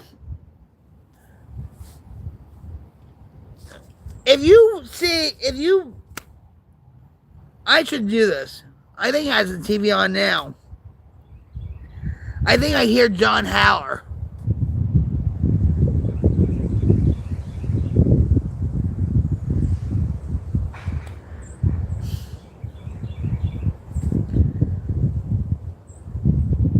If you compare my home page on YouTube and his is like prepper stuff. Oh, you know, you know, get ready now, or whatever. You know, it's all these. Yeah, people give to him a lot, saying, "Oh, thank you for doing what you do." Well, first of all, I don't ask that, but yeah. I know he does.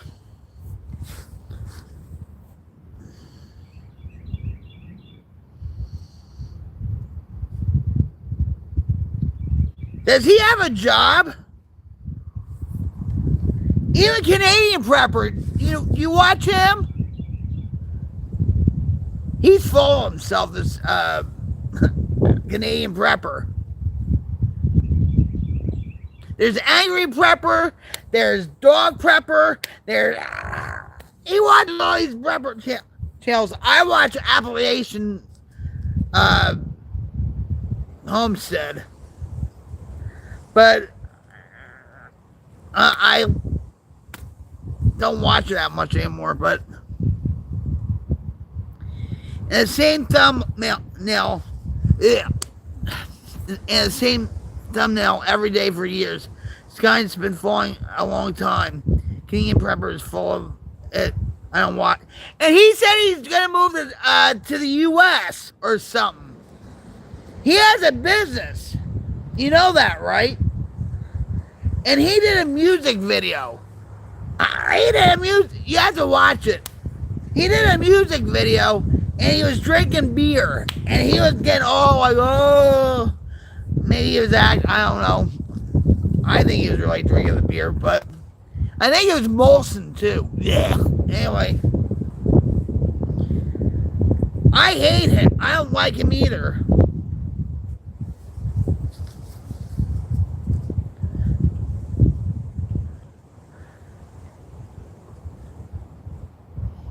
They're all opinions.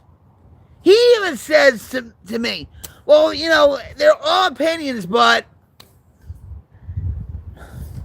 And he watches Johnny Bravo, and, Johnny Bravo is like a billionaire because he does these stocks and he teaches you how to do the stock market and all that crap.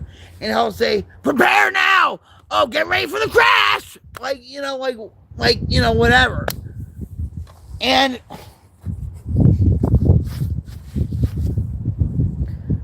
it's all fake.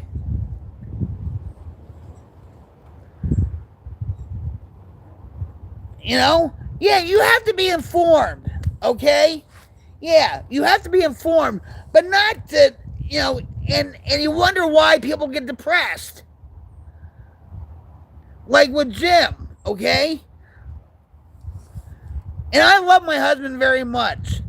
And I'm not trying to,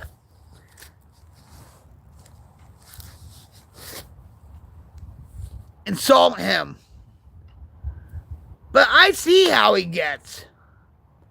And I mean, he'll say, well, Vic, at least I don't watch videos like a baby with no brain. Or I don't watch funerals. Like he'll really try to make a stab at me. Okay? But with him, it's like, and I'll watch the driving videos, But then he'll make the excuse, well, there's 3 cats on me. I can't get up from the chair.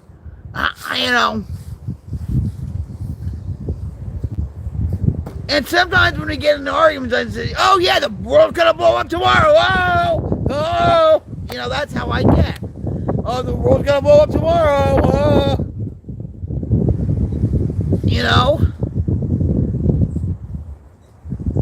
Well, before we got married, I'm going to tell you this.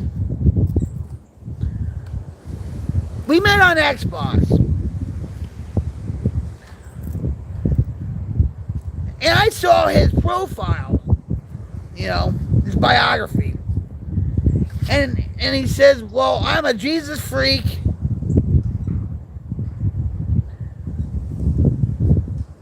Blah, blah, blah, blah.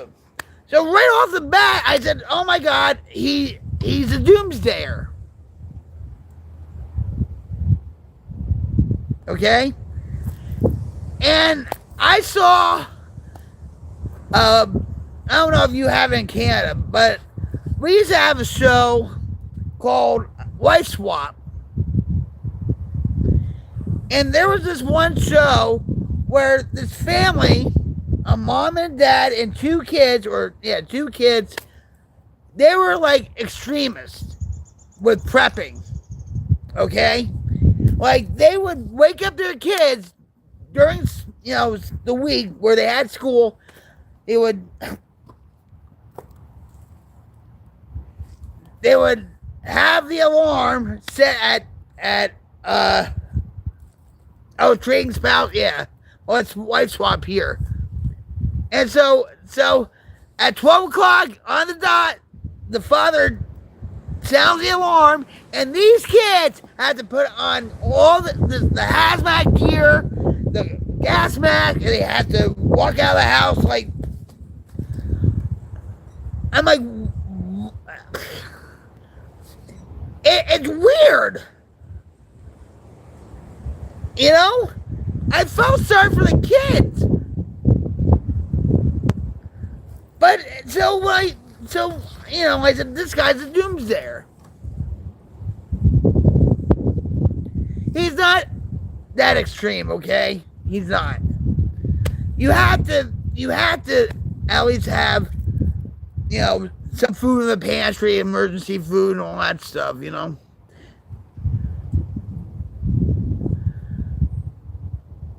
Oh, I am? Martinsville is a good race. How's it going, Quick Sue? Let me give you a cyber hug. I'll give you a vroom, vroom, vroom, vroom, vroom, vroom. Gentlemen, start your hugs. Vroom. Who's winning the race? Is it that Riggs guy from the Michael Jordan team?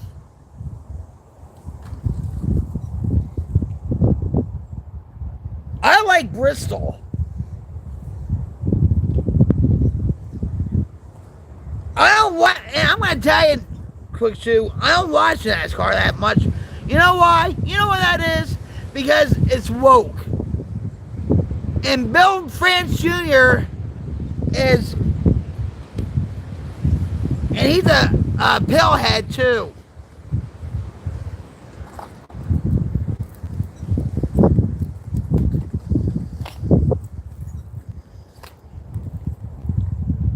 Really awesome going back to work this week. Hey, that's good, right? Oh, good. You know, years ago, it was in Martinsville,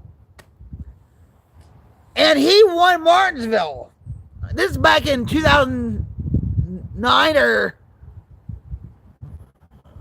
I think it was 2009 or 2010, where he won Martinsville and his grandmother died that day.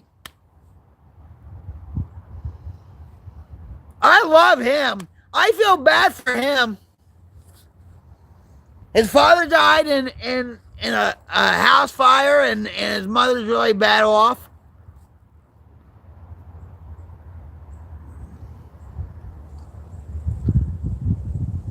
I hope he wins. And if he wins, his father was behind him. And so with his grandmother too. He's not driving a Toyota, right? Because he used to drive Toyota.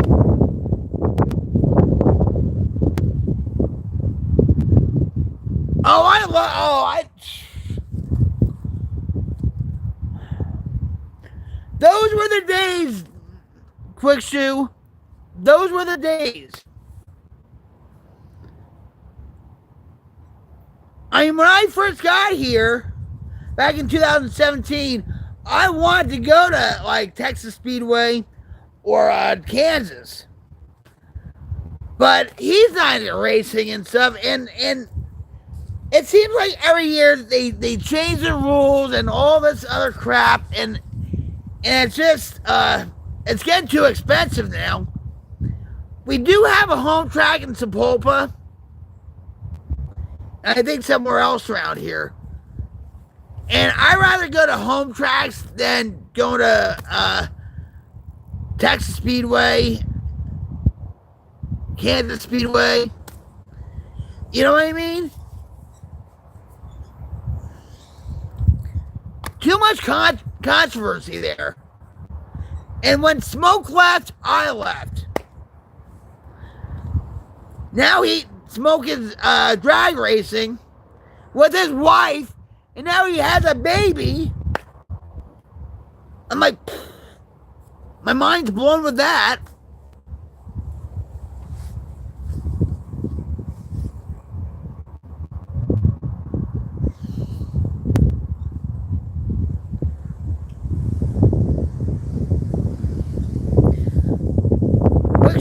My stepdad was a race car driver. I've been watching stock car racing ever since 1965. Well, my father was a stock car racer. He used to race in Flemington, New Jersey, Orange County Speedway, New York, and Pine Brook, New Jersey. When they had a track there, Mario Andretti used to race there. Yep. And they had a race car track in Allentown that they're trying to rebuild. And my husband, that passed away 15 years ago, was a race car driver. And actually, Ed's son was getting into be a race car driver. and he almost got killed in Delmarva. And not here. Wait a minute. It's in Maryland. The racetrack. He almost got killed. Because some got. What's that racetrack called? Yeah, but. And then I used to race go-karts. You know. Google Fred Connect, Portland, Oregon, 1974. He retired from racing many times. Last track champion 6 in a row once. So did he? So is that track still there? A lot of these home tracks are closing now. They have one near Jim's work in Owasso. It's still there. They're still racing. They're closing down all these tracks. My husband, Ed, that passed away 15 years ago, he used to take me to abandoned racetracks. That was his hobby, too. He liked to explore abandoned racetracks. So when Jim took me to where he was working, there was an abandoned racetrack. I said, pull over. It's why I said, there's an abandoned racetrack. I want to see it. I did that in memory of Ed. And I told him that. He got so upset. I told my mother-in-law. He got upset because I mentioned Ed. And she said, well, that's not right. No. You have a right to talk about Ed. Just because, you know, you're married to Jim doesn't mean you can't talk about Ed. You know, I miss her. But, yeah.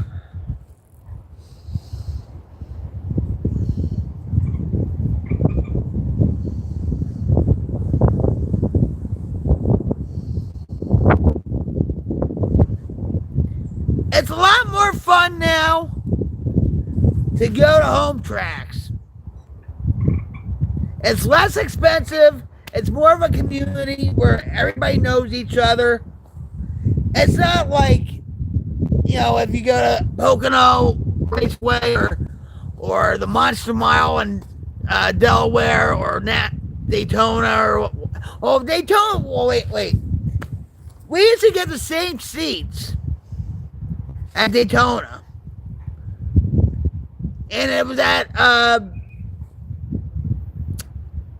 the Yardley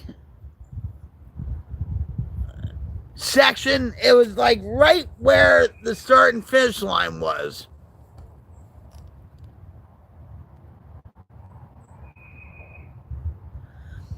Tomorrow I'm gonna uncover the bike and install the kickstart stand I got. Well, take a spin over here.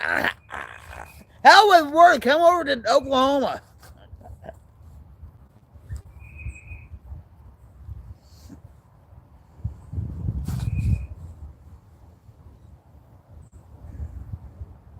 I heard on the news, right? They said, oh, it's spring. We're not going to get any more snow. I said, I was born in a snowstorm on April 7th, 1971. Up in Warwick, New York State. It snowed. And there was a couple of times when I was in school, I had snow days. So that was the best birthday present. So you never know.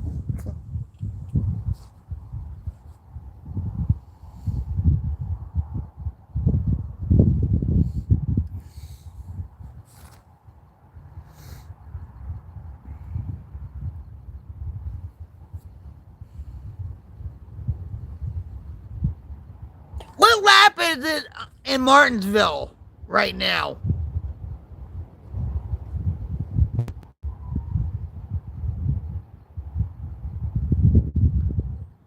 I had to check out if I'm coming to visit on the way west or on the way east back home.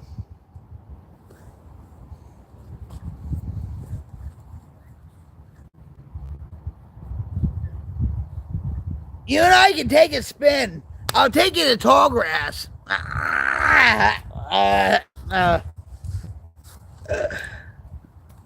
I'll get out of Jim's hair for a little bit, and you and I take a spin to tall grass. That's a beautiful place. I'm telling you, it's God's country.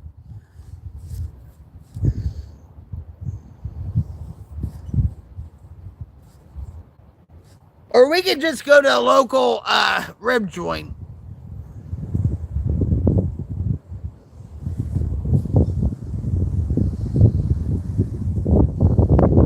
I hope you have money for gas, because the gas prices are getting way up.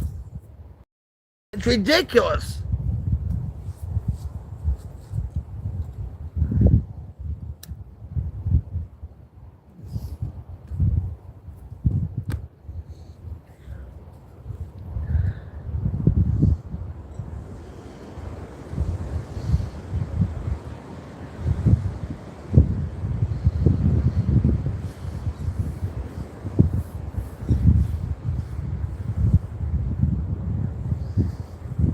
Have you ever, quick shoot, have you ever heard of the loneliest road? Or the loneliest highway? It's like a road between Denver and Utah. I mean, it's like a long stretch of highway. I see where you are. It'll be on my way home. It's gonna take forever to get second half of trip home.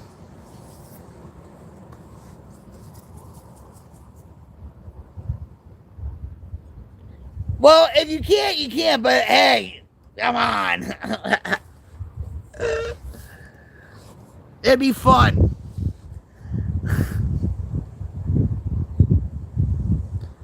You been on it? I would love to go on there. Really. You know, Jim watches this channel called The World of Drives, where this guy just drives along all these roads. You know, and my husband Jim will sit in the chair with all the cats on him, and he'll just melt into this chair and watch this, you know, these videos that he does, and I'll put it on background music like he's actually driving. You know, like.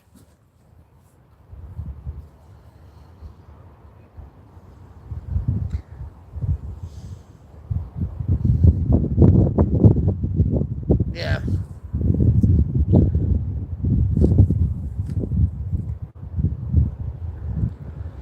I don't think my back can handle it.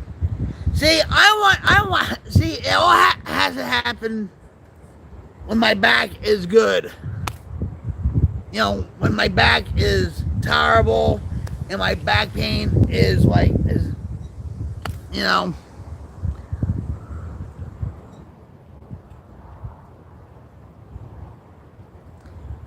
I will be coming by you. You'll have to get my number from Motobomb. July 15th, I leave. From where though? New York, right? No, what? You don't live in Portland anymore, I know that.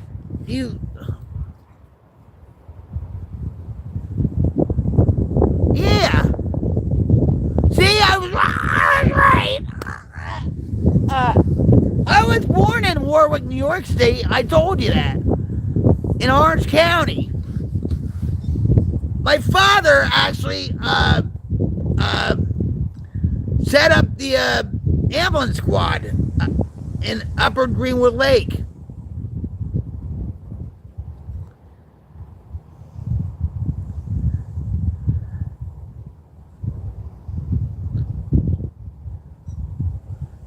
15 days. Jeez.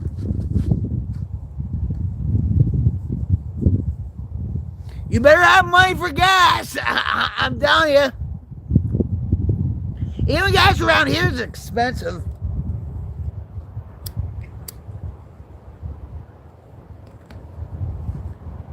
Hell, I'll go with you to Portland. You know why? Because my son is in active addiction. He's homeless, and what a mess he's in. But it'll be into the second week of August by the time I get to your area.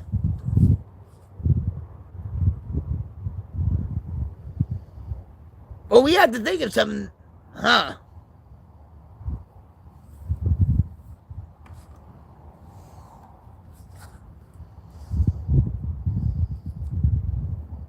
That's still a long ways off. So,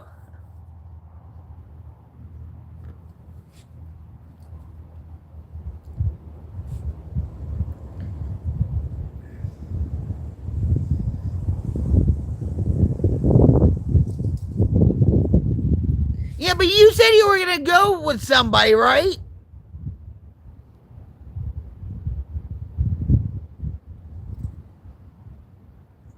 Or they couldn't make it. It was all gonna be by yourself.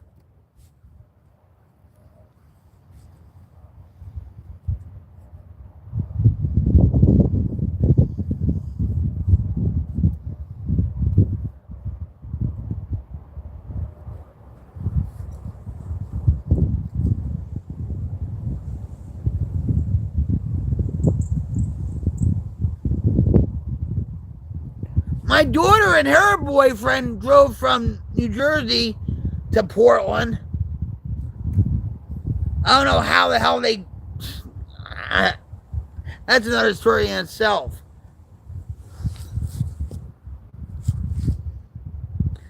The trip was an impossible dream until my oldest sister helped me with money.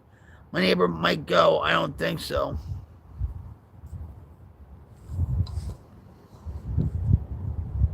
So you're not, yeah, but you're not, you said you're not going to get any motels.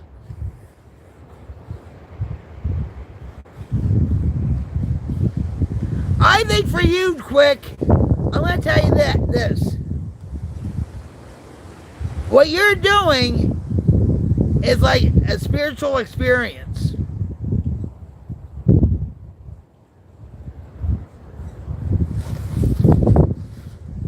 You're going to learn a lot about yourself.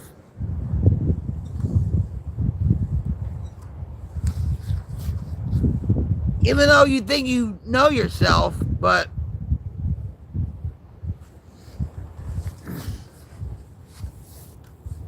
you can have revelations about yourself saying, oh yeah, okay.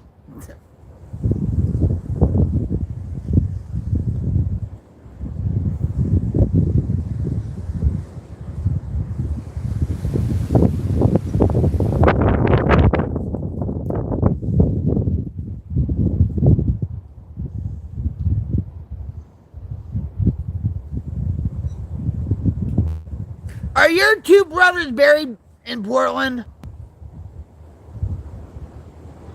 KOA, yeah, campground, maybe a motel, backyard. I thrive on the highway. Friends call me a road warrior. Put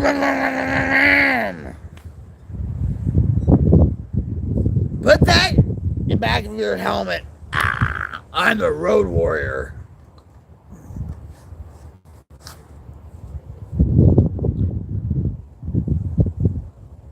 So you're gonna visit them too, I suspect, right?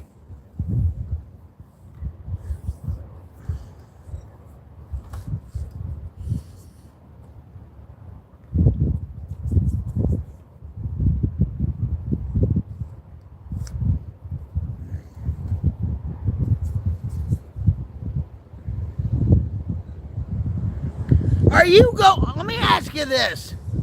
Are you you're not going to South Portland, right? Where all the chaos is about no kings and the protests with the ICE agents and stuff like that.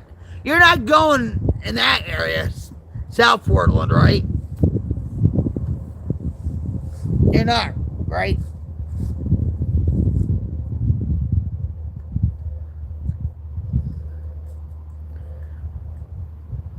I think South Portland's pretty nasty and all that.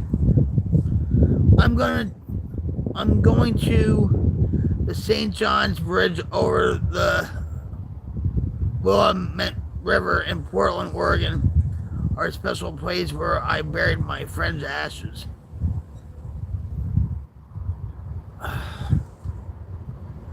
Is that like the only bridge there? Do you know what? Oh, wait a minute. Do you know? Wait a minute.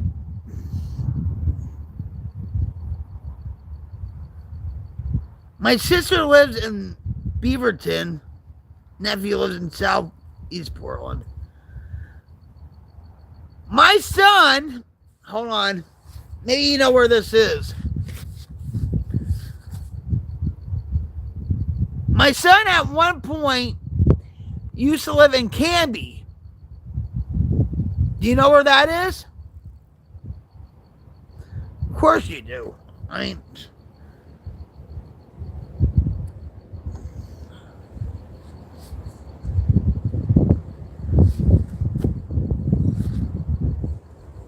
South Portland is pretty rough, right?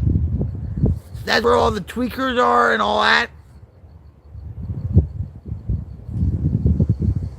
Yeah, my son lived in Canby for a while, and then he moved to Portland. He actually moved next to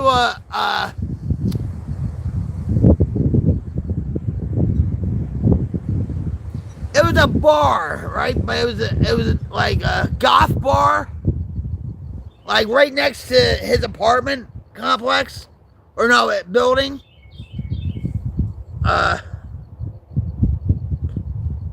It's a very unusual name, but South Portland's pretty rough, right?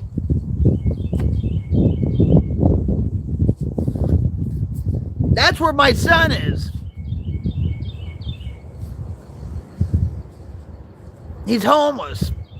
And I'm just... So, at Southeast Portland's pretty nice, right?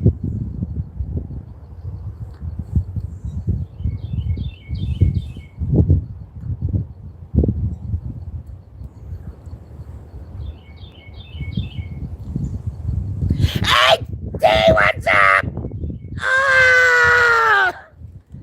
Oh, how you doing, Terrence?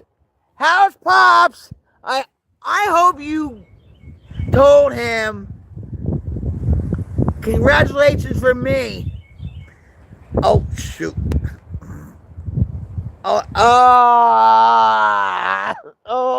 it's so good to hug you. How's it going with the gigs, T? And how's Pops?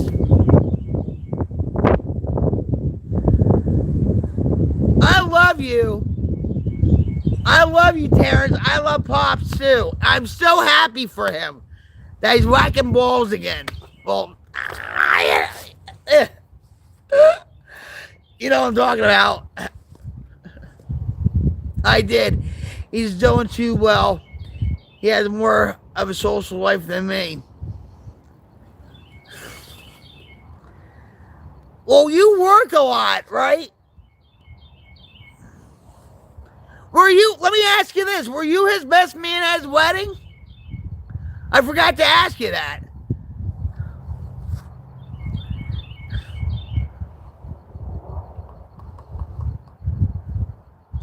He's painting the town red, isn't he?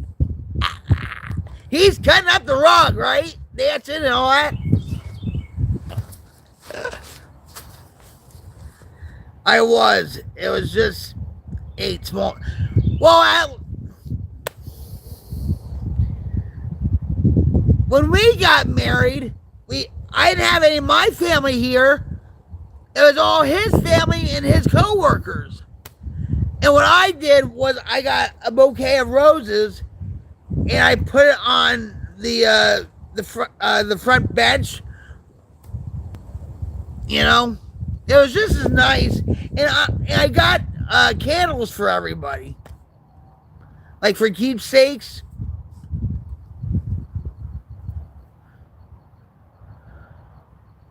I bet.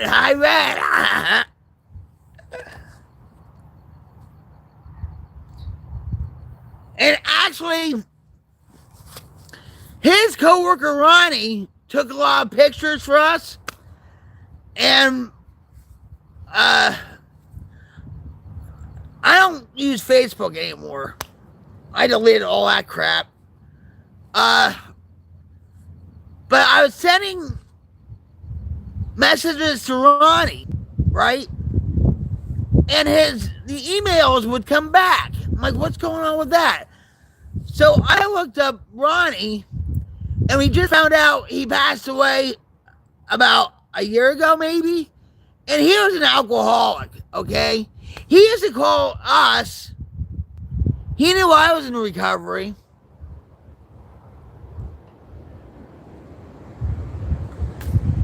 You are worthy.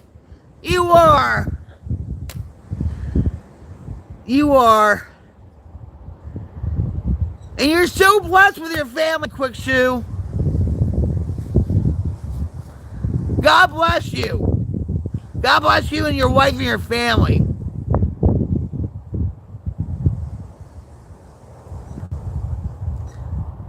My first marriage was June 16th.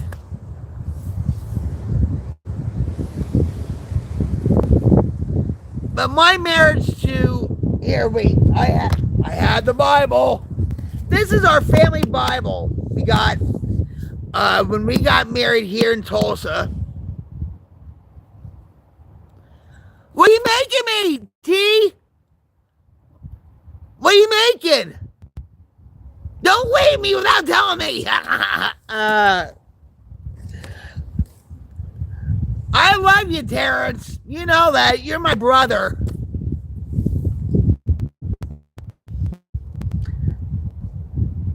What are you making? Are you making steak? Montreal steak? I'll be right over. I won't tell Jim. It'll be our secret. I want mine rare.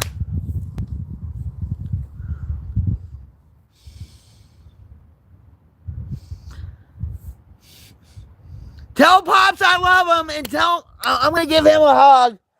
I'm going to give you a hug. I love you, and I hope you're doing okay. Send me a message over on Xbox. Me and my wife went to Chili's for the reception. My first reception was at the Black Bull, which turned out my marriage was a bunch of black shit.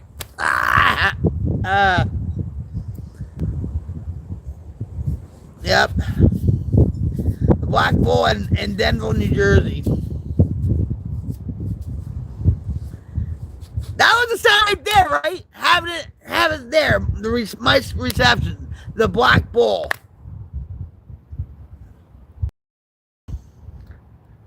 That was a sign.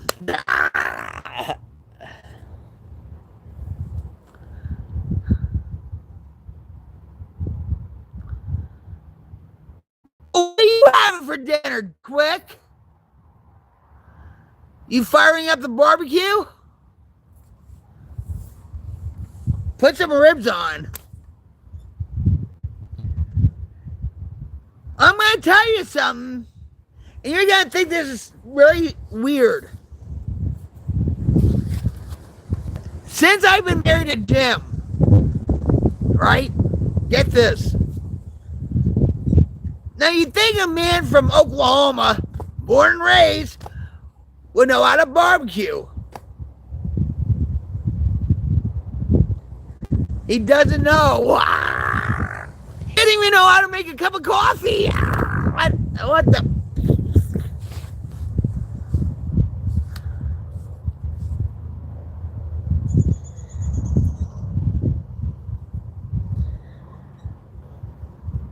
I will tell you something and stuff like that.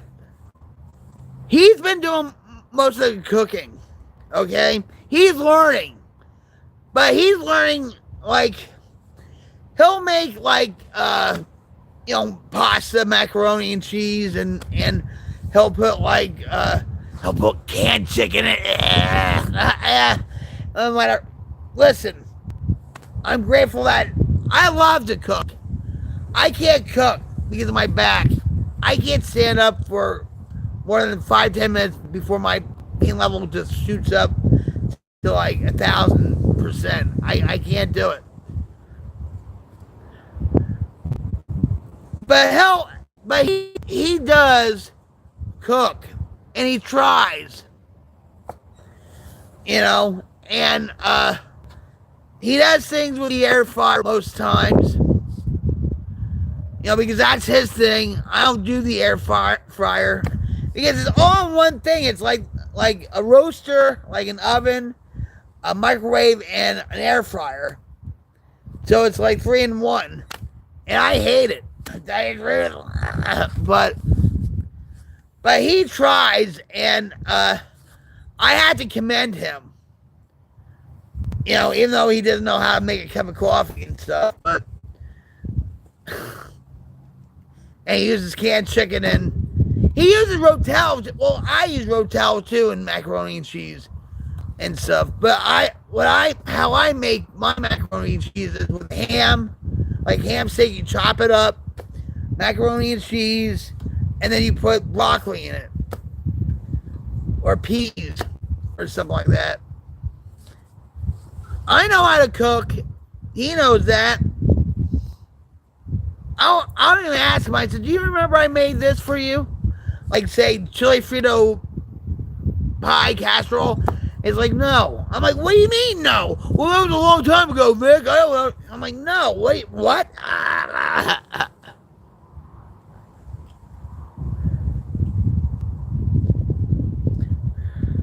Dish Pan says Costco canned chicken is actually fire. He buys Swanson and stuff. I mean, canned chicken is good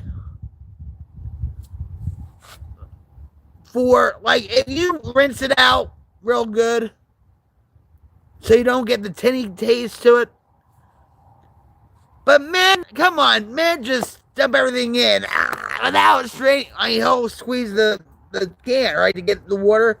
But he doesn't strain it and make sure.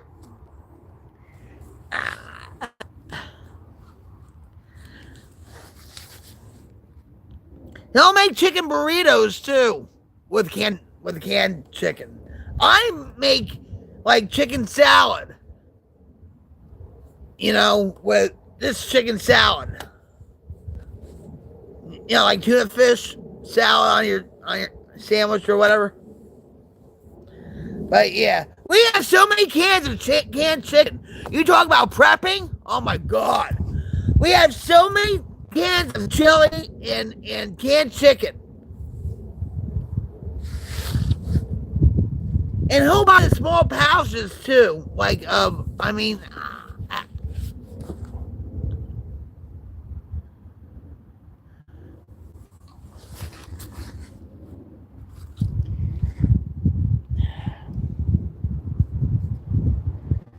should do a cooking segment on how to make chicken salad.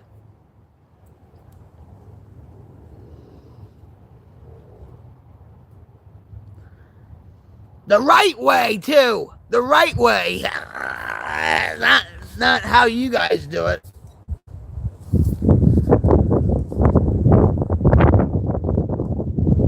Yeah, he'll like get a tortilla.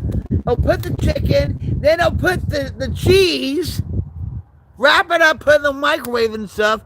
I'll put probably a little salsa or picante in the middle of it. Put it in the microwave for 2 minutes, 3 minutes, and then he eats it. That's how he got a heart attack. He ate 2 burritos in 2013. I wasn't with him, by the way. And I think I told you this story where it was so hot. He was mowing the lawn, and he was feeling very weak and disoriented, whatever. He went over to my mother-in-law's house. He collapsed. Thank God my nephew-in-law and his father was there.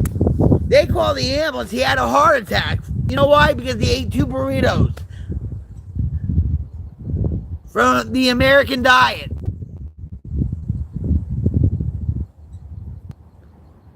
Yeah? What was his specialty, quick?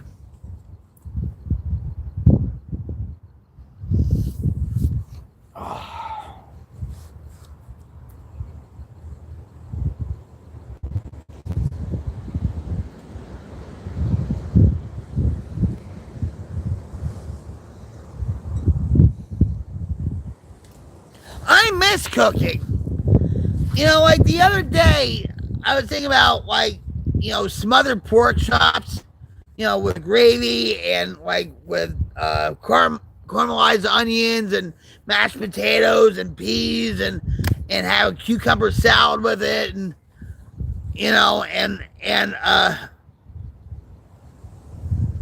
I miss cooking. I miss baking. And you know what? My grandmother used to tell me. She said the poorest cooks are the best cooks because they make something out of nothing. Have you ever heard of the story Stone Soup?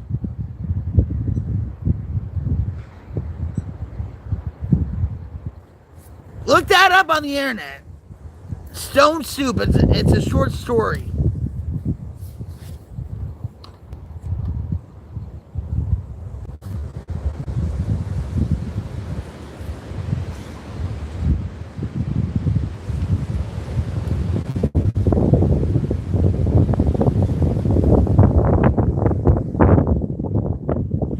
I used to cook.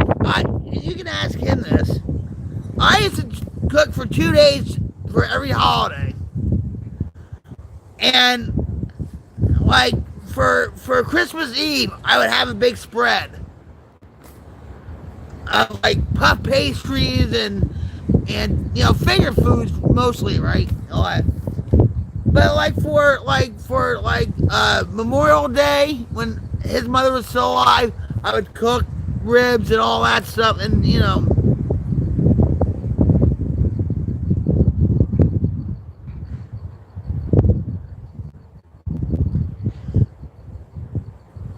So you know about Stone Soup, right? Buttons. Oh, bun soup. Oh, all right.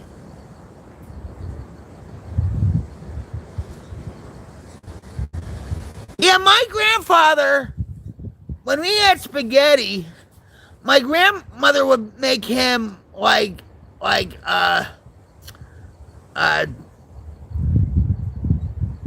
shit on a shingle. You know what that is? Cream chip beef on toast. And they call it shit on a shingle.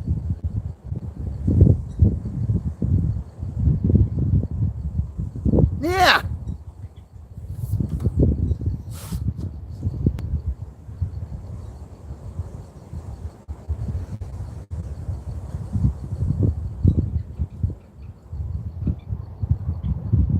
I had to look that up when it's a good story.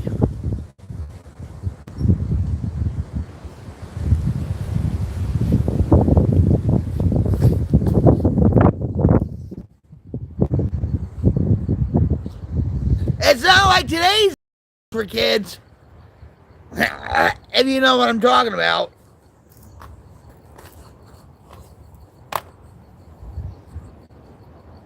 I remember when I was in 3rd grade, we had reading class, reading group, and we read about how the potato chip was made in Saratoga, New York. I remember that story.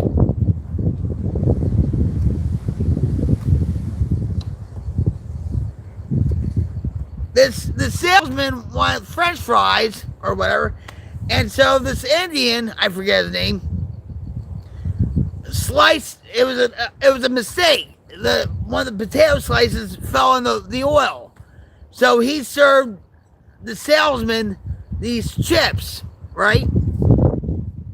And that's how the potato chip was made or discovered.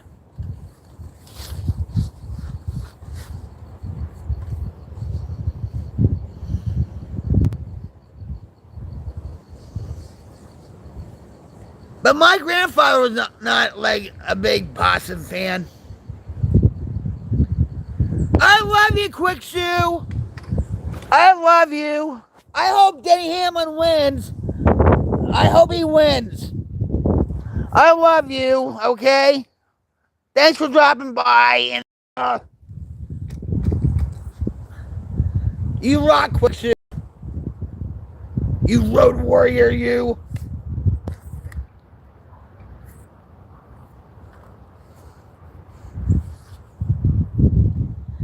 I'm trying. I am. I'm not trying. I am. I am. I am. I am. Have a blessed rest of the night. Thank you, Dishpan. Wait, hold on. I love you too, Dishpan. I think I'll probably go too. Because my back's really killing me with this chair. But I love you. Okay? And if you need anything, you know, you can always email me and everything else. You know that, right? So, I just want to let you know.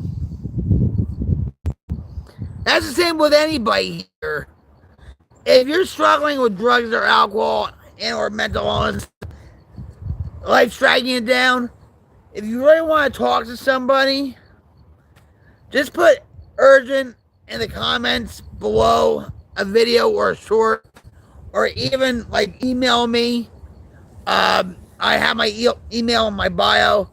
Just put urgent and the topic on the subject line, and I'll get back to you because I check my emails frequently. So anyway, well, we did talk about being saved. We did talk about His Word.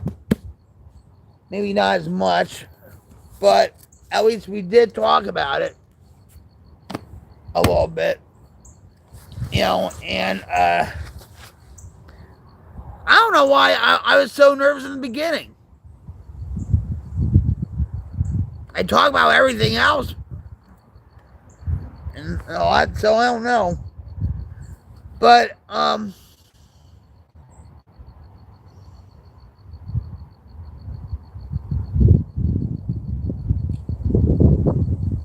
I ask is this: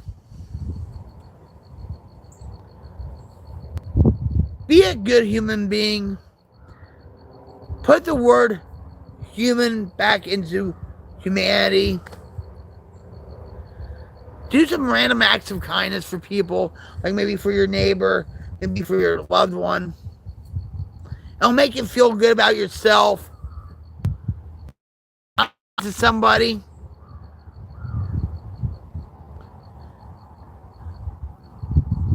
You know. Do something for yourself. It's okay to do something for yourself every once in a while. I know I do.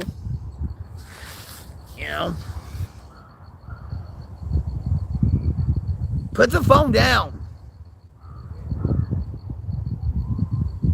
Take a walk.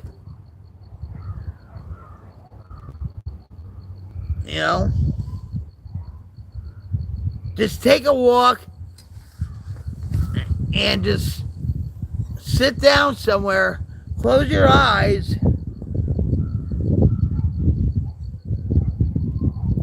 And for a minute or two, I think those are coyotes.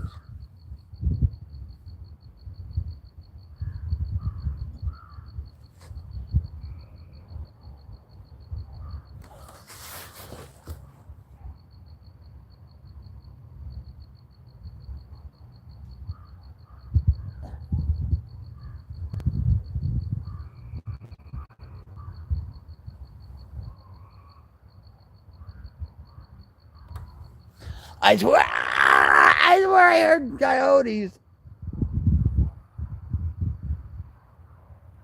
Maybe they're just dogs. They're not really yipping. Like,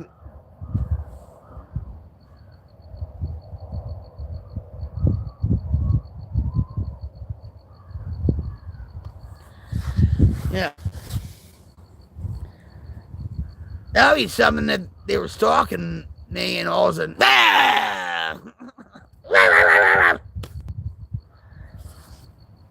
You never know. I'm telling you. Bigfoot could be out there too, or Dogman.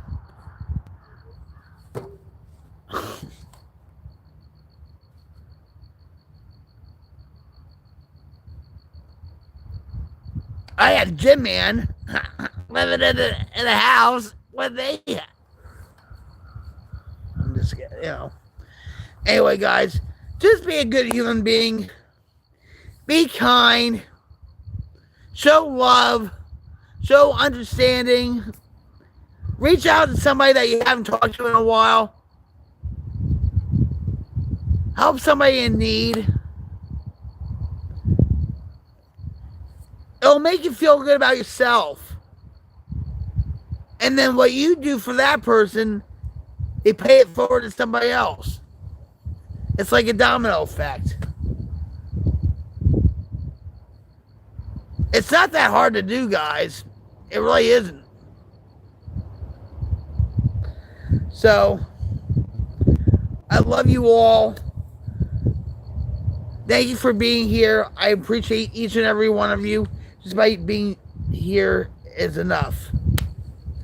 With that, guys, I'm Rock Queen 31 coming at you live from my headquarters. I'm signing off. Be a good human being. And have a blessed Palm Sunday. Until next time.